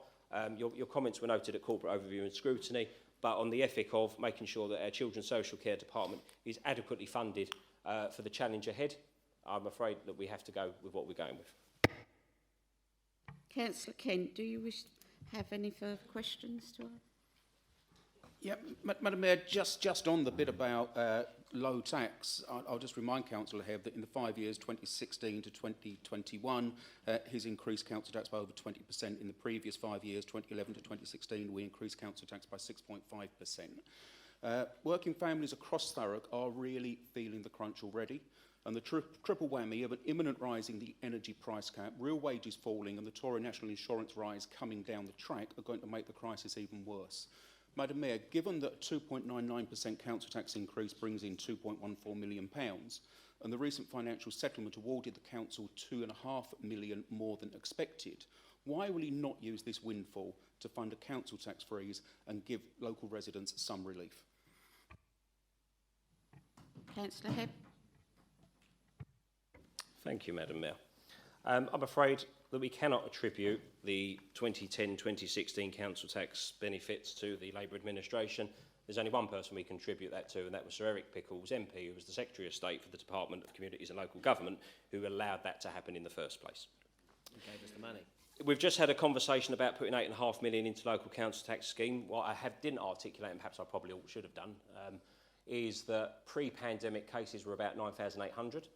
The cases then went up to about 10,400, and they're now normalising around the 10,000 mark. We injected £8.5 million last year when cases were at their high. Cases have come down. We're injecting the same amount. So I don't think anyone can say that we're not going to be supporting people during this period. It's something that we are choosing to do, and for all the right reasons. In terms of the piece around the fuel and everything else, hopefully you'll be supporting the amendment that's come forward this evening. Much more practical and ambitious approach than what was initially conceived, I think. And in terms of the windfall, we have to remember, had a U-turn not happened at a local level, perhaps things could have been different. We all embarked on an approach. You took credit for it, actually, in February 2019. You've congratulated us on following your policy. That was true. We did. We built on it together. I remember with former Councillor Gerrish and Councillor Rice. Had we carried on with that, perhaps things might not have been so difficult after a once-in-a-generation adult-centric health crisis. Who knows? Maybe things are never too late. I don't know. Councillor Kent, would you like to ask any more questions? I will ask Councillor Little, as Chair of Corporate Overview and Scrutiny Committee, would you like to speak? Thank you, Madam Mayor.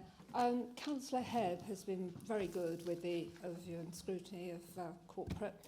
He has turned up at more or less every single meeting that I have chaired. We warmly welcomed his report on this subject, and in fact we were particularly pleased about the fact of looking at those who do want to pay and can't, and those who can pay but choose not to. and this was warmly welcomed by us all. So I'm not quite sure what Councillor Kent was getting at the time about the other part and about the tax rises. It is about the only thing we can do when we have just been through an awful pandemic, and the fact that we're not allowed to carry on with the investment that was so successful before. Thank you. Oh, and I look forward to a written report from Councillor Hebb for the next overview and scrutiny. Thank you.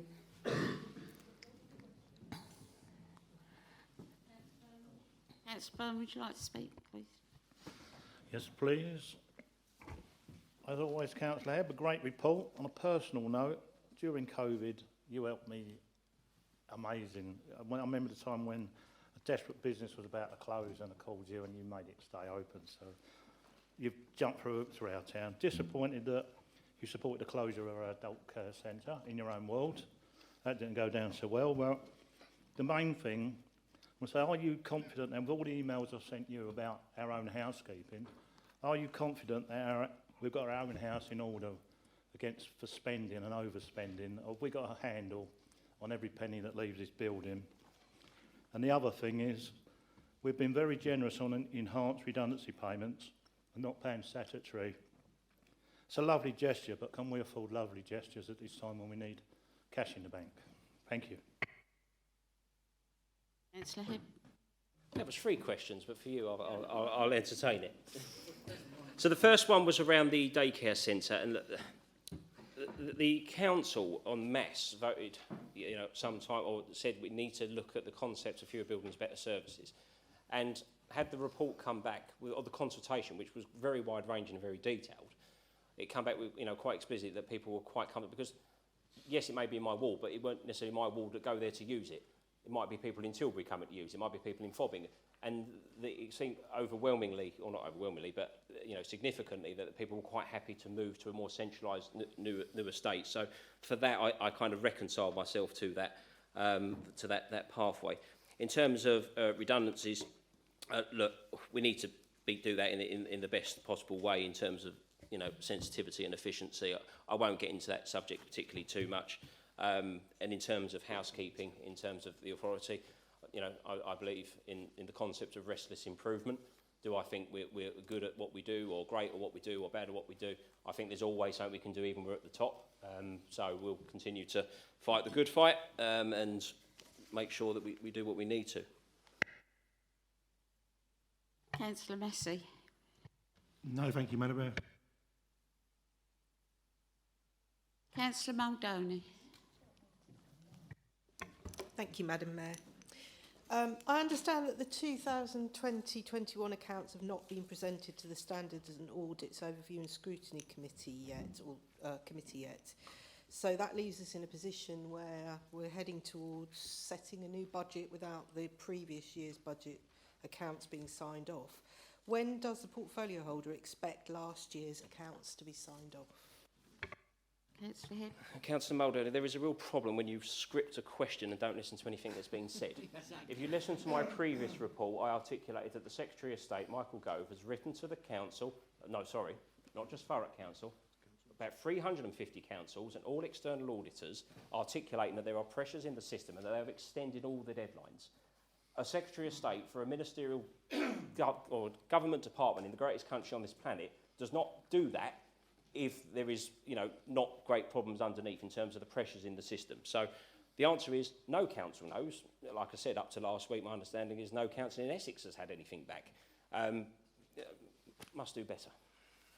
So you don't know then? How else can I'll give you your dues. I've always said I'll give you your dues, and I'll give you your dues on that one. Councillor Duffin. Thank you, Madam Mayor. I just wanted to thank, obviously Shane, but as well council officers for the work they've put together with the investments onto the council website. It's really good to have it nice, clear and transparent, because it's something that, even when I was in opposition and since joined, that we were never really proud of the fact that we created all this extra money to invest in Thurrock. And if someone said, hey, you've invested over an extra 100 million from a strategy that you've produced and all parties have been part of, why is that not something to champion? So I'd encourage all councillors, members of the public, wider people, just to go and check what's on there, because there is a lot of mistruths, nonsense thrown around that the whole world's going to end, according to some people that are scaremongering.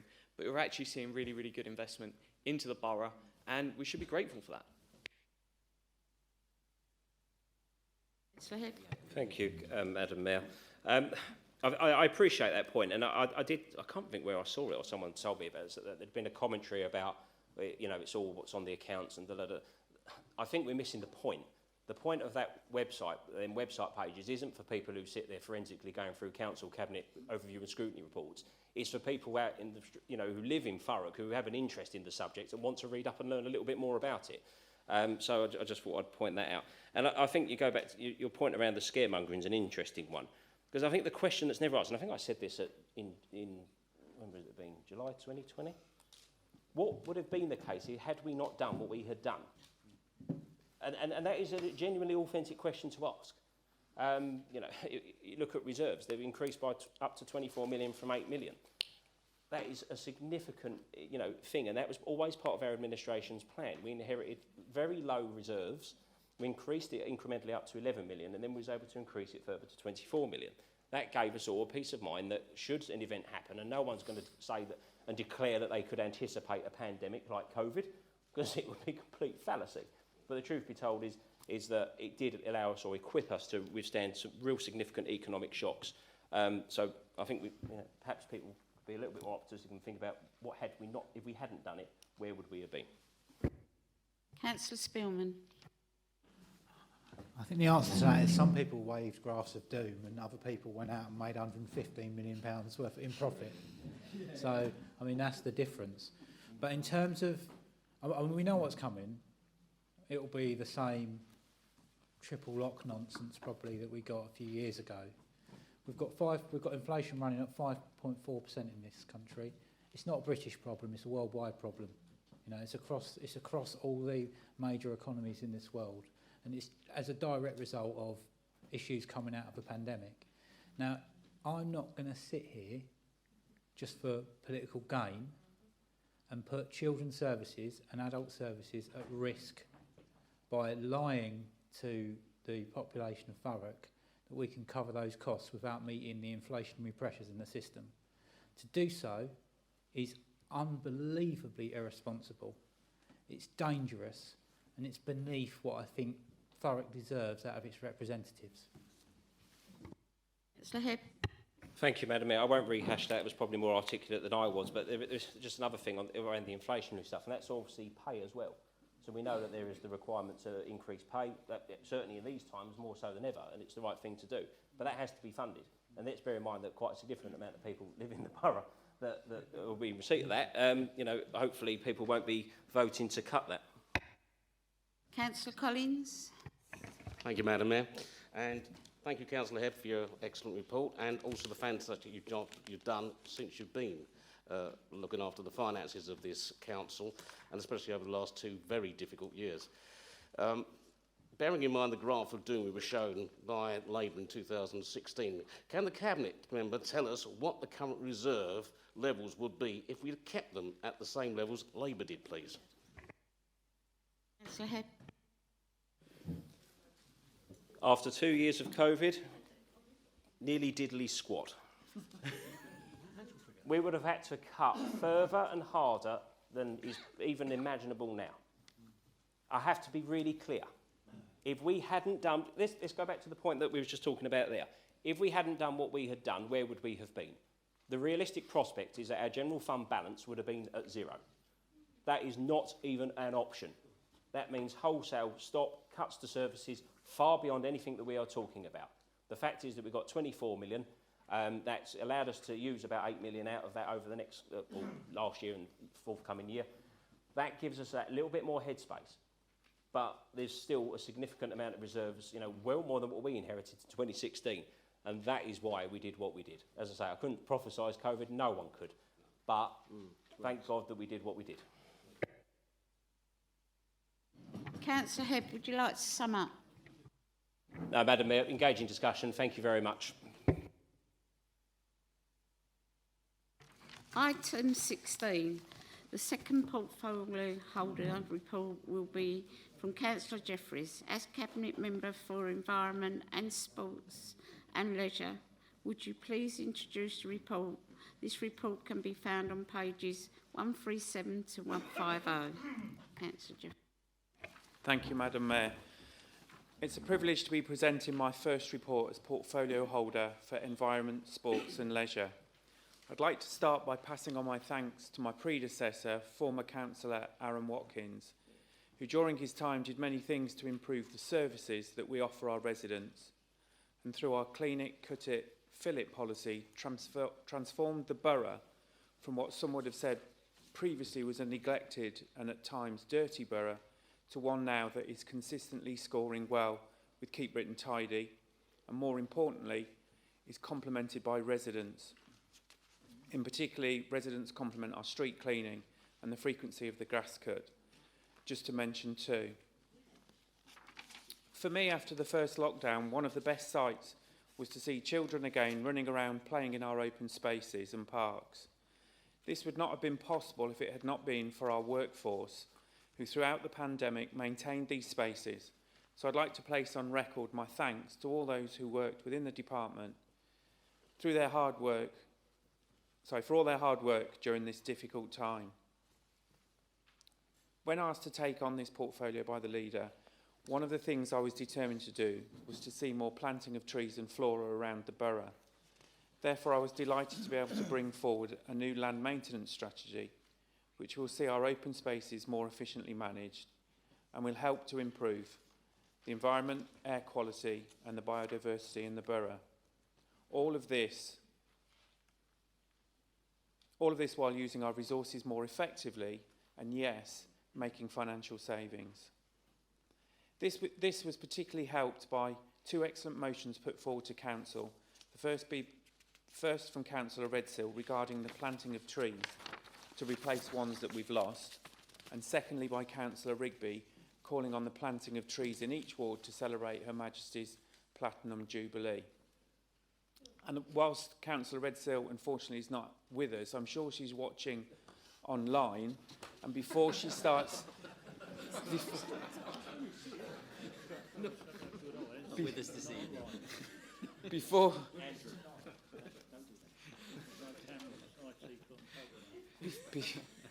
Before she starts telling me that we've not planted enough trees,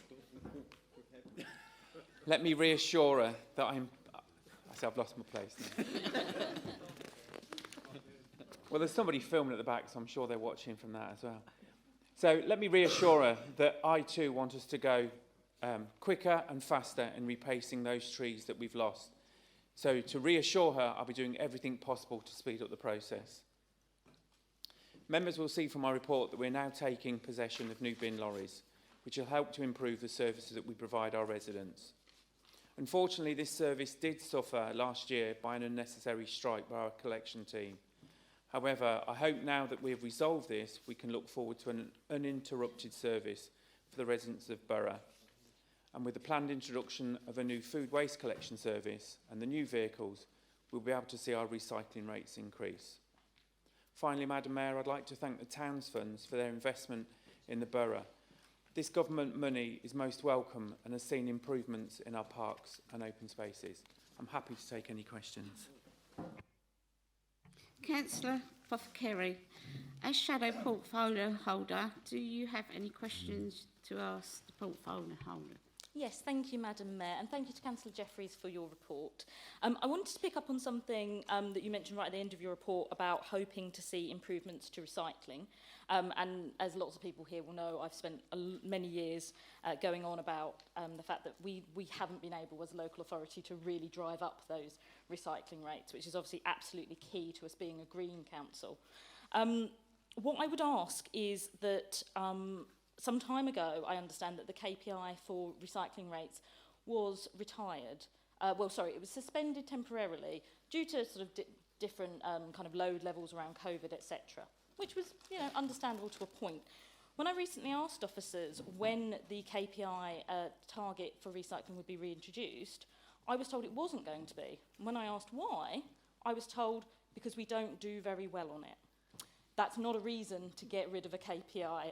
KPIs are about they're about accountability, and they're about transparency, which I know that members of the Cabinet always talk about very strongly. It's really important for members of the public to be able to actually see those figures and understand. And I know it's a difficult KPI. It was a difficult KPI for us. It's been a difficult KPI for you.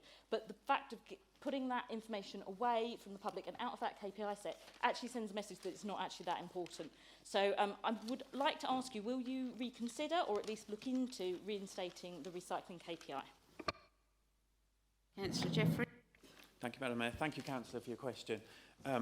Somebody's just whispered into my ear, are you allowed to say that's rubbish? And yes, I am. I'm not questioning that you heard this, but I question whether an officer did actually say that. The reason for taking away the KPI was because of COVID. They were producing silly figures. The amount of rubbish being generated by residents across the country, not just here in Thurrock, during COVID were equivalent to, you know, Christmas Day every single day. So it was meaningless. The KPI will be reinstated. I hope to reinstate it fairly soon, and you will be the first to know when we reinstate it. Councillor Puffer-Carey, do you have any further questions? Yes, thank you, Madam Mayor, and thank you, Councillor Jefferies, and thank you for that commitment, because I was very alarmed when that very senior officer told me that, and that was the reason. I was shocked. I was shocked as you were. I work, you know, I know about KPIs, I know what they're there for. You don't get rid of them just because you're not hitting them. You know, redouble your efforts to actually try and hit them. So thank you so much for that reassurance. The second question I've got about is you mentioned about your pride in street cleaning. And, you know, obviously street cleaning is something that is really, really key to our borough. It's key to how we feel about our borough. It's key to how we enjoy our borough. Last year, there were some savings cuts made to the environment budget, and it was frontline positions. And yes, I understand they were vacant at the time. I get that. Some vacant positions were earmarked for savings cuts, and they were taken out. There didn't seem to have been any consideration of looking at alternatives to cutting those frontline posts. You know, either looking at senior management costs or kind of back office staff or any kind of efficiencies. I just wondered if you could commit tonight that the next round of cuts, because they're going to come, the frontline posts won't be the first target of those cuts. Councillor Jefferies. Thank you, Councillor, for your question. Yes, you know, it is necessary to make savings all the time. It's always necessary to make savings, particularly in the position that we find ourselves in at the moment, or everyone finds themselves in. So yes, we will look at all resources. But just to reassure you, some of the things that we looked at was actually, you know, changing the way that we work, using machinery. All of those things are possible to be able to make savings, but not to have a reduction in service. So, you know, weekend cleaning of parks and streets and town centres, when we're busiest, they must maintain, and they must stay in place, and they will stay in place, and we will always look across the board if we've got to make savings rather than front line. Councillor Puffer-Carey. Thank you, Madam Mayor. Thank you, Councillor Jefferies. My third question is about the brown bin collections, and I think we all welcome, and lots of residents I know welcome, the U-turn on the idea of charging for brown bin collections. And obviously, you know, we are trying to drive down fly tipping. We don't want to sort of create a situation where we're sort of encouraging that in any way. So I think it is a welcome U-turn. However, well, it was happening in September, and then suddenly it wasn't happening again. You need to have a chat with some of your senior managers. I will, but not in a public forum, Mark. In terms of that decision, my understanding, and you can correct me if I'm wrong here, but there was a £900,000 set of savings posted against that. So my question, that was baked into the budget. So what I'd like to know is how that's been met, or if that's now been deferred. Councillor Jefferies. Thank you, Councillor, for your question. So just to put on record, I was never in favour of charging for brown bins. It may well have been something that was discussed, I think, possibly at a cross-party meeting where they were asked to look into all sorts of ways, and it may well have come out of that. It may well have even been an idea floated by officers for the Cabinet to discuss and talk about. But I think I can honestly say as well, all my colleagues were opposed to those charges, including myself. As with regard to the other charges, the other savings, there are savings being made. I can't list all of them where we found from, but that was because that was an idea. That's how much it would save, but it was never factored in. So therefore, it was never an issue to find alternatives. Councillor Kent, do you wish to speak? No, thank you, Madam Mayor. Thank you. Councillor Byrne, do you wish to speak? Yes, please. Say lovely comments about our parks, but there's a song from the 80s called "Can You See What I See?" When I look at Bolstonia Park, along with Councillor Howard and myself, we see us dragging an officer along, kicking and screaming to reopen our play area that he closed through total lack of communication with his staff. He then ignored our emails for 3 months despite the gallant efforts from Councillor Howden. Sorry to interrupt. I didn't hear that first bit that you said, sorry. I said, what, do you want lovely comments about our parks? No. Can you see what I see? No, email. Email. We emailed an officer for 3 months, me and Councillor Howden, totally ignored. And then despite that, our park was closed for 3 weeks in the summer holidays. He promised it. So you may say it's all glory about our park, but in reality, we got officers that couldn't care less about the parks. Even now, we was promised investment into Bolstonia Park the day after the school holidays finished. 5 months later, it's still being ignored. So do you want to borrow these? Because you're looking at parks through your rose-coloured glasses, mate. Councillor Jefferies. Thank you, Councillor. First of all, let me make it clear, officers do care. I've got a fantastic team of people and they really do care about the parks. I apologise for what happened in the park that you mentioned. There were errors made. We did want to get the play equipment open for the summer holidays so that the children would be able to use it. We were let down by contractors. You wasn't. You was let down by an officer. We were let down by 5 months. We were let down by. I'm speaking full of, now. Full of. We were let down by contractors. You wasn't. Who didn't carry out the work that we wanted them to carry out, and when they did carry it out, it wasn't to the right standard. So, unfortunately, with the best will in the world, officers weren't able to get that park open. But we did try every effort to get that park open in time for school children to be able to play during the school holidays. They ignored our emails for 3 months. Councillor Massey, do you wish to speak? Thank you, Madam Mayor. That, can you? Buckingham Hill Road, which is in East Tilbury, is a key route for my ward, and I regularly get complaints in my inbox regarding the state of the road. There is wheel washes going on, and there is vehicles cleaning the highway. Invariably, in winter months, things can be a bit muddy down there sometimes. And the Household Waste and Recycling Centre, also due to the nature of how it operates, sometimes mud comes out of that site onto the road. There was an accident there yesterday, there was an accident there today. So can the portfolio holder please assure me that the plans we saw for the fully concrete lined Household Waste and Recycling Centre are still going to be going forward, and any sort of ETA when might be kicking off again? Councillor Jefferies. Thank you, Councillor, for the question. I'll be honest with you, I can't give you the assurances that you're asking for here. If you'd allow me to look into it and then get back to you. Are there any further questions? Councillor Duffin. Thank you very much, Madam Mayor. I'll be honest, when Councillor Pothecary started, I thought there's no way I'm going to get to this question because it's something she has passionately spoke about in the chamber for several years, and that is recycling within flats. As someone that lives in a flat, you have your 2 bins, you separate everything, and you go to put it in, and somebody in a flat has just thrown rubbish straight in the recycling. It happens all the time. And it's something I've sat there before and just thought, how on earth can you come up with a solution? But I want to say right at the end of last year, maybe November, December, there was new bin covers put on the recycling bins, which bolt it in and stop you just throwing it straight in the top. And I've got to say, it's not a scientific experiment, I haven't gone around counting, but the recycling is actually recycling, and what should be in the bins is in the bins. And I don't know if that's something that's a pilot that started there or something that's rolled out across the whole borough, but it has genuinely been successful, and that is pleasing to see. Yes, it's not going to change the numbers overnight for everywhere, but if that's something that can be rolled out in more places, really, really has worked, and it's a welcome change. Councillor Jefferies. Thank you, Madam Mayor. Thank you, Councillor, for your question. Yes, it is something that we're looking at moving across to other areas in the Borough of the Flats, but you're quite right, it is working. Recycling rates are going up in flats. Councillor Ralph. Thank you, Madam Mayor. Thank you, Councillor, for your report. What I'd like to ask is, around our area we have quite a lot of land set aside for nature. Has anyone ever been able to account what sort of lizards and all those sort of creatures we have living in there?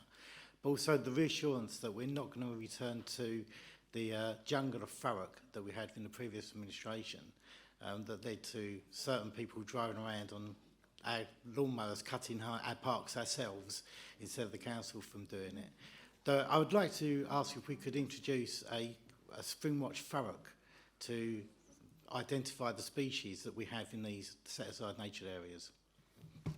Councillor Jefferies. Thank you, Madam Mayor. Can I reassure Councillor and other members, no, we're not going to be returning to the bad old days of grass not being cut. And I think that's a really, really good idea, Spring Watch. Within the land maintenance strategy, we're talking about dealing with our green and open spaces differently, more environmentally friendly. And when we do all of these things, we've got no idea if they are actually going to work. We just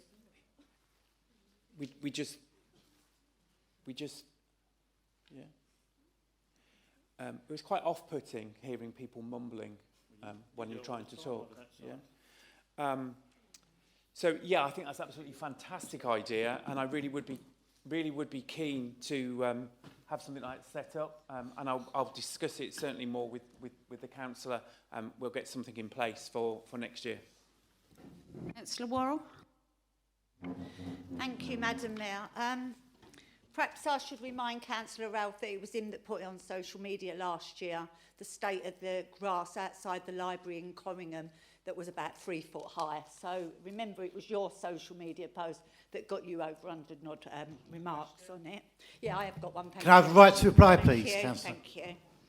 No. Thank you. I don't believe Matt Bolter said I can have a right to reply if being addressed directly. Councillor Ralph, will you sit down, Matt please? Bolter? Matthew Bowell? Can you sit down, please? I've been mentioned by name. Councillor Ralph, will you sit down, please? Thanks, Councillor Jefferies. On page 140 of your report, there's a really nice write-up about impulse leisure. And I'm the council's trustee representative on there. And I've been to 2 of those meetings now, and they are doing some fantastic work and have really bucked the trend, you know, in what is a really difficult time. So this isn't like a pop at you. I'm going to tell you just how it is. So they have done amazing work. You know, there's lots of leisure centres, and anybody that works in a gym industry, you know, has really suffered over the last 2 years. But they have been able to, you know, they talk highly of the work that they've done with the council. And I thank, you know, Impulse Leisure trustees and the council officers for what they've done over what is really difficult times. But what I have picked up is that I'm the only woman trustee on there. And they are going to go to advert to get more women. But what we do have in this council is 2 positions on there. So when I had that portfolio, it was me and Tunde, even though he isn't a councillor, is still on that trustee, you know, he's still there. So could I ask you that, you know, it's on Teams and it's not face-to-face, it's not a big ask. Could we just ask that one of your, you know, it's not sexist to say that, could we have another woman, you know, go onto that partnership, you know, and become a trustee, to bolster their numbers, to show our commitment to that, to their, you know, I really, really want to do it. And they are going to contact CBS. But could I just ask you to take the lead and get a woman, you know, from your side as well, to make sure that we do, like, fulfil what we should be doing. They give us 2, we should have 2. Thank you. Councillor Jefferies. Thank you, Councillor. And thank you, Councillor, for your words. Yes, I agree. Impulse Leisure really have stepped up, and they are working much better with the council than under previous management. And yes, I'll certainly look into seeing if we can get another female onto the trustees. Councillor Mainley. Thank you, Madam Mayor. Can I thank Councillor Jefferies for his report? I know it isn't the dumb thing for Cabinet members to ask Cabinet members questions on these kinds of things, but as he made clear, Councillor Redsill isn't here tonight, and I feel obliged to ask a question on her behalf. She's actually got, she succumbed to COVID-19, Madam Mayor, so Councillor Jefferies has had a lucky escape tonight. And I think the virus will rue the day it infected Joy. But I have to ask this question on her behalf. I know her committee is going to scrutinise our tree planting agenda pretty soon, next week, I think. But we all recall, and Councillor Jefferies made mention of the motion she passed some time ago, which was unanimously agreed, around tree planting. And I think there's a feeling that there's some aspects of that that we're not actually adhering to. In particular, I know Joy has concerns about ward members not being notified before a tree is taken down. That's something I have a lot of sympathy with because, and I said this when I spoke to her motion, there's nothing more annoying than learning from an angry constituent that the tree has been removed when you know nothing about it. Well, I know of incidents where trees have been removed in black shots in the avenues and we've had no prior knowledge. And I can also, I'm not going to cite them, but there are examples where trees have been removed and they haven't been replanted, and that was central to her motion. She's keen to preserve the avenues of North Grays, which she represents, and I can think of examples where mature trees have been removed and they haven't been replanted. So my question to Councillor Jefferies is, could he undertake to familiarise himself with the wording of that motion and just reassure himself and reassure us that we are on track and delivering to that motion, because it was unanimously passed, and I think it's important that we make sure we are delivering in accordance with that. Thank you, Madam Mayor. Councillor Jefferies. Thank you, Madam Mayor. Thank you, Councillor, for your question.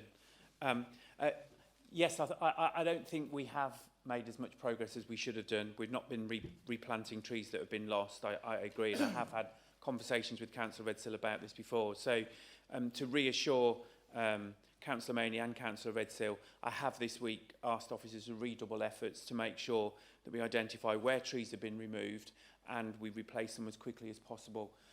One of the problems we've had over the last 12 months is, and I don't want to sound like a stuck record using COVID as an excuse, but COVID did have an impact on our ability to buy trees. Having said that, we are redoubling our efforts, and I have asked officers to, step up the planting of trees where we've lost them. Right, I'm afraid we've run out of time on this. Would you like to sum up, please?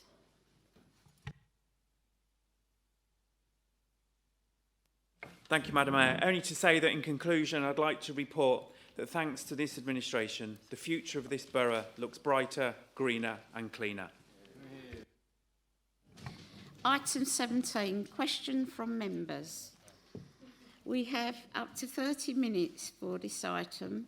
There were 1 question to the leader and 10 questions to cabinet members. These can be found on pages 151 to 152 of the agenda. Those questions not dealt with this meeting, the member to whom the question is addressed shall provide a written answer as soon as possible after the meeting. I would like to ask members who have submitted questions to please read out their questions when asked to do so. Question 1 from Councillor John Kent to Councillor Gledhill. Councillor Kent, please read out your question that is set out on page 151 of the agenda. Thank you, Madam Mayor. Before I read my question, can I move a point of order in relation to Chapter 6, 16.1 of the Constitution, to the effect that we suspend Standing Order 11.1 and increase the time allowed for this meeting from 2.5 to 4 hours to allow us to complete all business?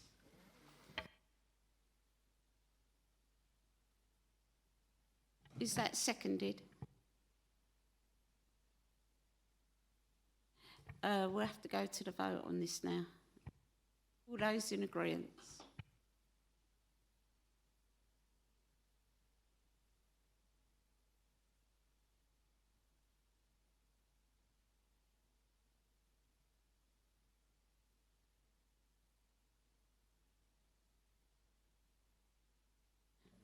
Thank you. All those against?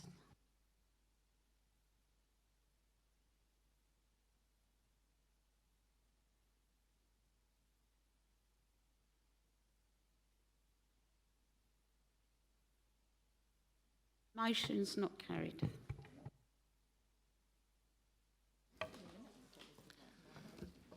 Thank you, Madam Mayor. Does the Leader of the Council believe that the Council and his administration act in accordance with the Nolan Principles of Standards in Public Life? Councillor Gatehill. Thank you, Madam Mayor. I'll give a shorter answer than the one prepared so we can try and get through a few more of these questions. So the simple answer is yes. The 7 principles of public life, known as the Nolan Principles, apply to anyone who works in public office. This includes all those that are elected, appointed to public office, both nationally and locally, and all people appointed to work in the civil service, local government, the police, courts and probation service, non-departmental public bodies, and in the health, education, social care services.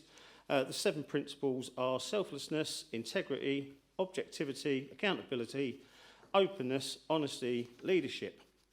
Of course, there are part caveats to this. So, for instance, where someone may hold information that is confidential and would be unable to disclose it, that's covered within our Code of Conduct. And, of course, elected members up and down the country are entitled to a private life. Councillor Kent, do you wish to pose a supplementary question? Thank you, Madam Mayor. The first of those principles is selflessness. It says holders of public office should act solely in terms of the public interest. Does the Leader believe that we've just acted solely in the terms of public interest in agreeing that we don't finish the business of this meeting this evening? Councillor Gatehill. Sorry. Thank you, Madam Mayor, and thank Councillor Kent for your supplementary question. Yes, I do. There is...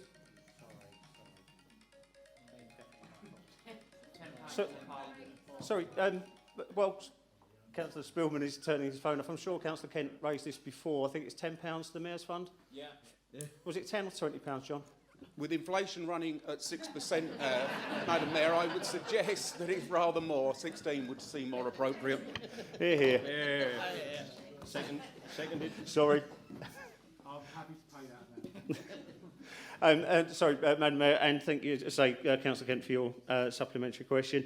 Yes, there is a good reason for us to come to an end and to bring this. It's a big agenda, that we normally run to time, and we should have done on this one. So yes, I do believe we're acting in the public interest, as it will cost us more to keep this open as we go through an extended meeting.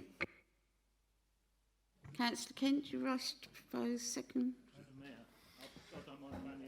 Madam Mayor, we'll move on to openness, which says that holders of public office should act and take decisions in an open and transparent manner. Information should not be withheld from the public unless there are clear and lawful reasons for so doing. The last time we met, I asked the Leader why the Council was spending public money appealing against the verdict of a judge-led tribunal that says the public has a right to know the detail of how Thurrock Council borrowed and invested more than £1 billion of taxpayers' money. Since then, that appeal has been lost. However, the Council is once again refusing to comply and is instead looking for further grounds to appeal. How does that square with the Nolan principle that information should not be withheld from the public unless there are clear and lawful reasons for so doing? Councillor Gatehill. Thank you, Madam Mayor, and thank you, Councillor Kent, for your second supplementary. I'm not going to make any comment on a live actual court case an appeal that we've got going. It's not in the public interest, as we have argued repeatedly. And indeed, since that last meeting, we've now put up a significant amount more information in relation to our investment strategy, which is widely open to anyone to see.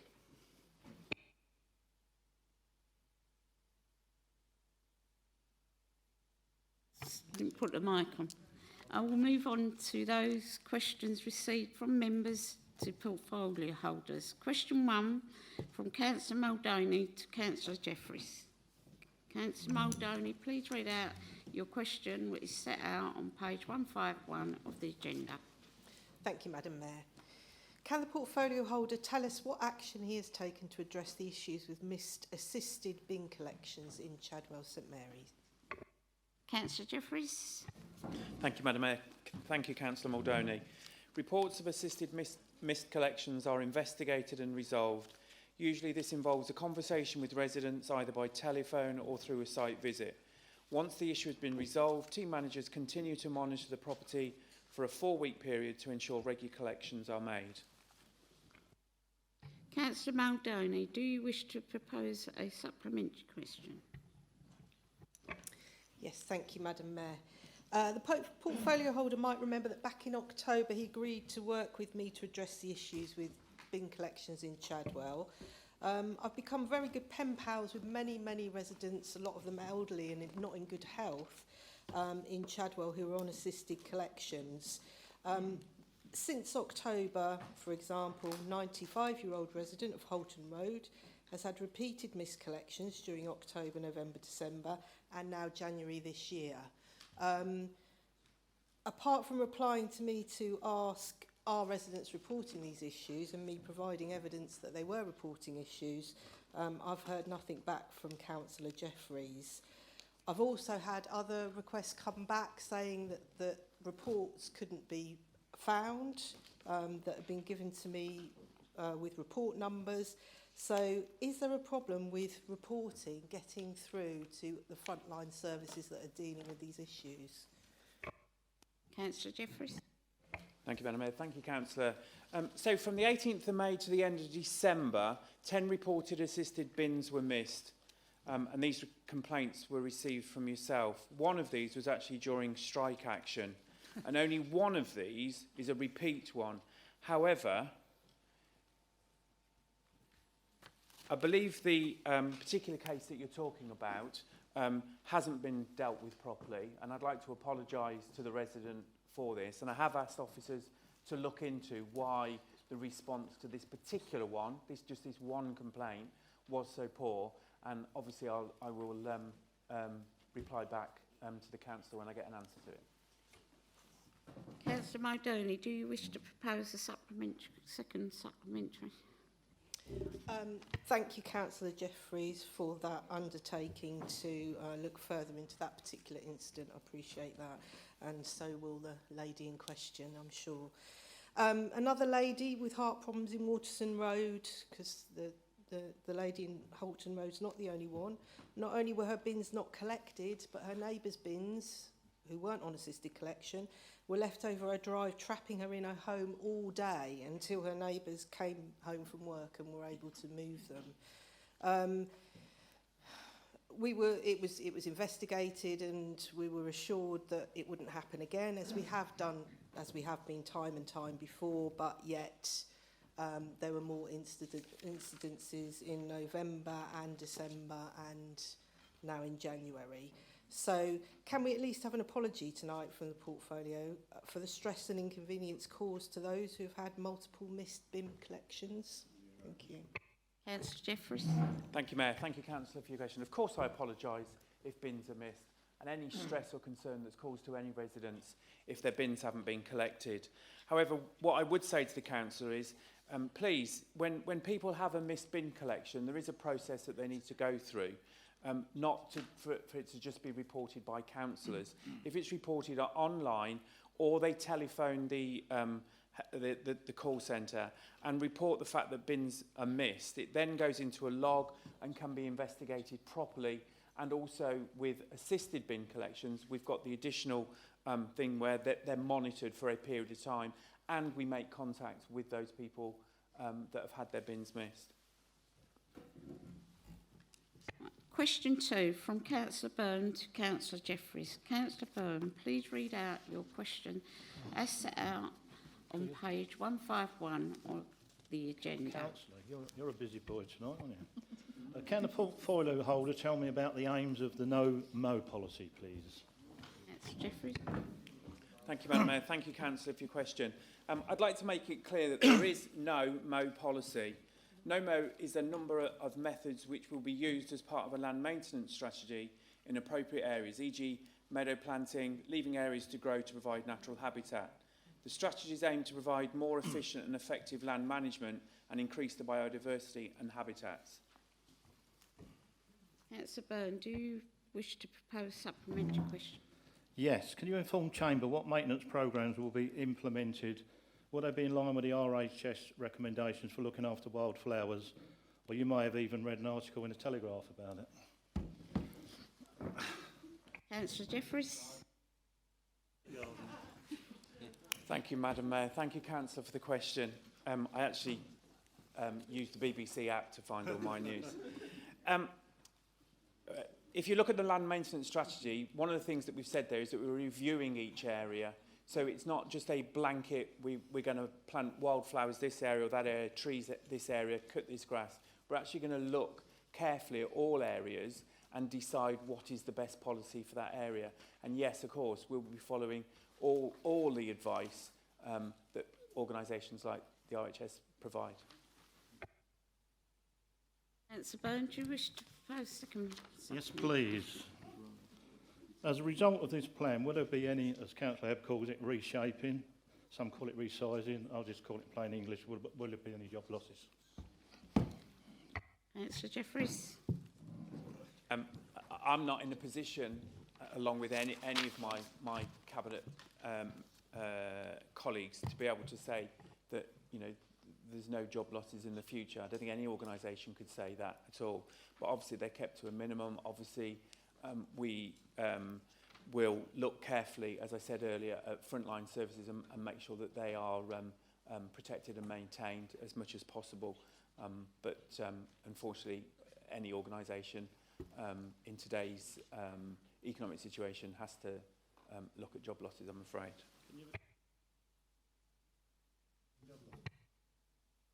Right. Question 3 from Councillor Byrne to Councillor Mays. Councillor Byrne, please read out your question as set out on page 151 of the agenda. Is the portfolio holder satisfied from the Council's position as partner to the project in the progress of the Corringham IMC? Councillor Mays. Thank you, Madam Mayor, and thank you, Councillor Byrne, for your question. The Corringham IMC is a North East London Foundation, NHS Foundation Trust building, and the programme is being led by NHS partners. The building is on track to open in spring 2022, as planned, and my understanding is that the NHS from the NHS Thurrock CCG Alliance Director is that it will contain a GP practice and a wide range of other community health and wellbeing services. Council Chief Officers continue to work with the NHS and third sector partners through the Thurrock Integrated Care Partnership to design new models of integrated care that will operate from not only the Corringham IMC, but will benefit the other all Thurrock residents through the integrated medical centres. Thank you. Councillor Byrne, do you wish to pose a supplementary question? Well, I didn't get an answer to the first one. I asked him if he was happy, and he hasn't. He's never happy. You said did you answer it, didn't you? For what I see from the IMC, what I'm not happy with, the travel plan for the sick and elderly is to walk or take a bike to the Corringham IMC as there's no provision for parking. Sorry? Okay, carry on. We're moving in the worst performing GP in Thurrock, whose reports are so low it don't even get graded. We're still unsure of whether any services will actually be there. It doesn't even come close to living up to the expectations and promises covering the services at Alsett Hospital. So are you happy with what's going on at the moment at the Corringham IMC? Councillor Mays.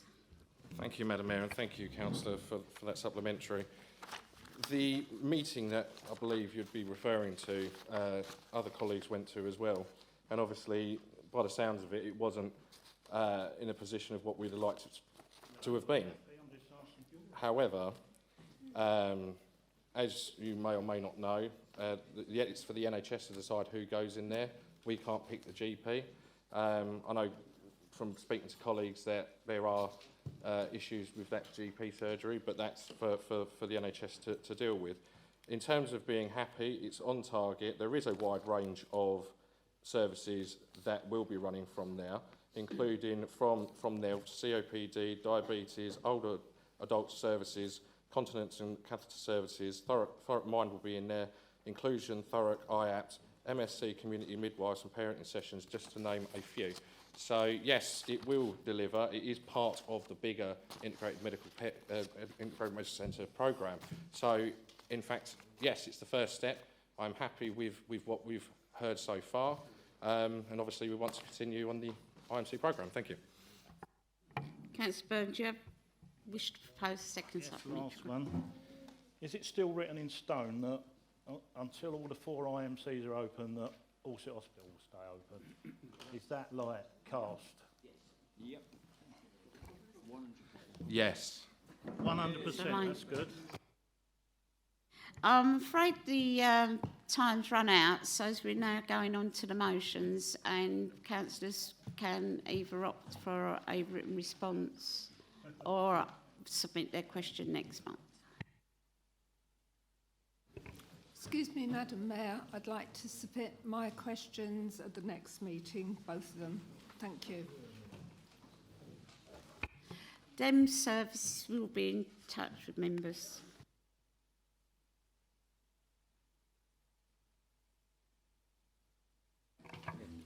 The question to myself, could it be withdrawn to next month at all, and ask the question physically instead of me writing a letter, because I think it's an important question about infrastructure that in Chadwell, and I prefer to actually answer it because the public can actually hear it instead of just a letter to yourself. Would that be possible?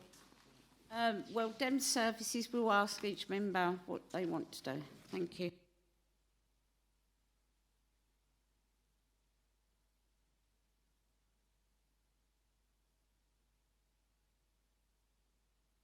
Councillor Spillman. Yeah, I'd just like to say I've got 2 questions submitted to me. Councillor Kent's kindly spoken to me before the meeting. I'm more than happy to attend the premises that he wants me to attend with him. And also an important question from Councillor Kerrin. I extend a video meeting to Councillor Kerrin and all the Grays Riverside councillors. It's a pleasure to do that. Okay. Yep. Yeah, motions update report. Oh, sorry. Motion 1. Councillor Gleadhill. This falls. Pardon? This falls because we're out of time, so we go to motion. So you just need to say that motion falls. Right. Remember we talked about that. So motion 1 falls. Motion 1's false. Falls. 4. Yeah, Falls. sorry. Yeah. Yeah. So we now go to motion 2. Motion 2. Councillor Maldini, do you wish to propose? Yeah. So she just gives 3 minutes and then we go to the vote. Right, okay. Councillor Maldini, do you wish to propose and speak to your motion as printed on page 157 of the agenda? Madam Mayor, I would like to withdraw my motion, defer to the next council meeting. Thank you. Thank you.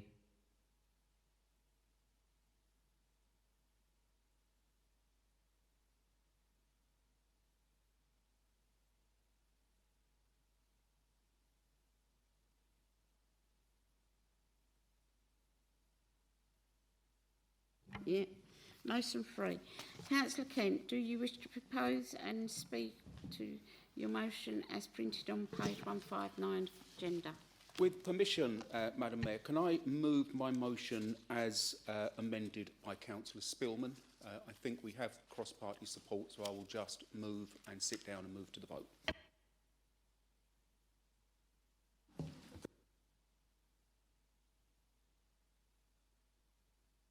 Apologies, Madam Mayor, wrong motion. So I'll do both in one if I can. My first motion I would like to hold over for next time. The second motion, just what I just said.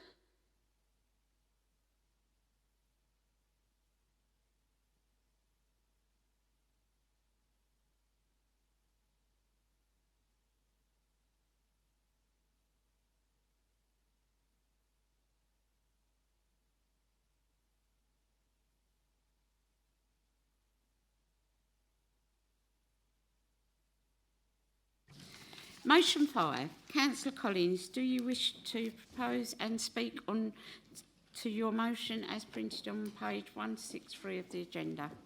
Yes, please, Madam Mayor. Is,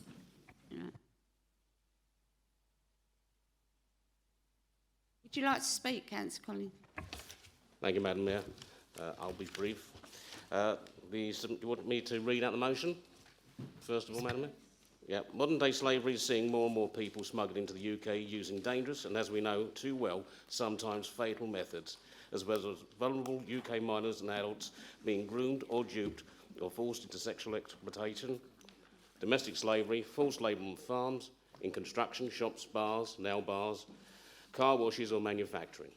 We call on Thurrock Council to lead the charge in tackling this abhorrent practice by inviting all Thurrock-based businesses to support our anti-modern-day slavery charter and drive down and stamp out modern-day slavery.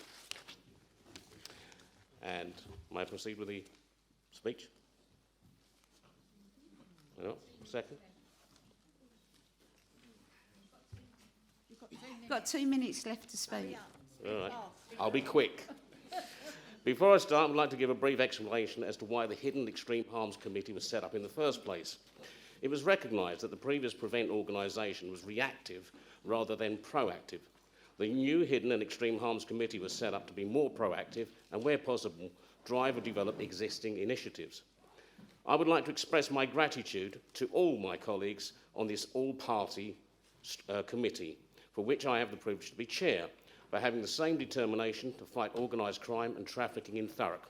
This motion is much of a product of their determination as mine. Currently, the Council has processes in place in order to prevent, detect and act upon any incidents of modern-day slavery as defined in the Modern Slavery Act 2015, England and Wales.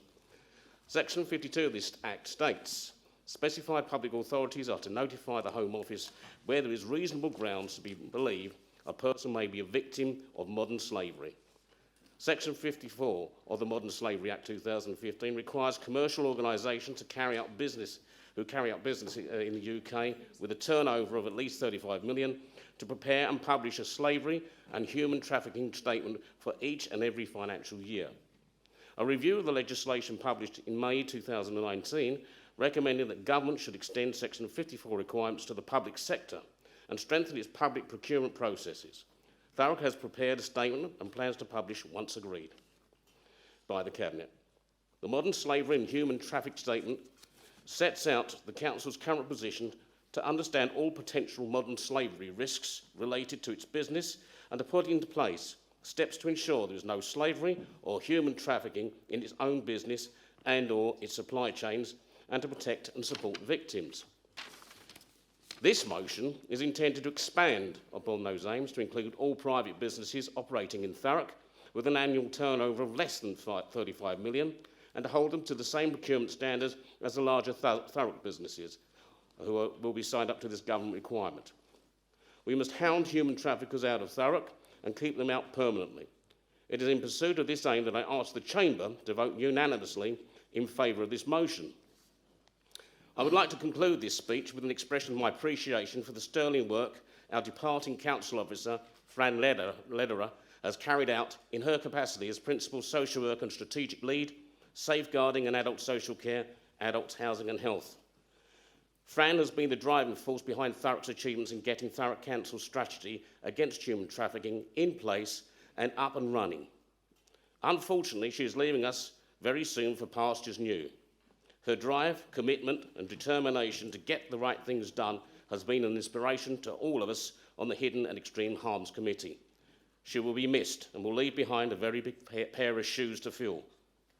As there was a ripple of applause following the leader's tribute to Fran Lederer, I am sure the Chamber will join me in wishing Fran good luck and God bless in all her future endeavours. Please join me in giving Fran Lederer the appreciation and ovation she has earned many times over for her hard and diligent work over the years in Thurrock.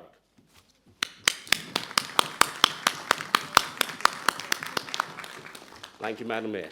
I submit the motion. Is that seconded? Right, we go straight to the vote. All those agreed? Agreed.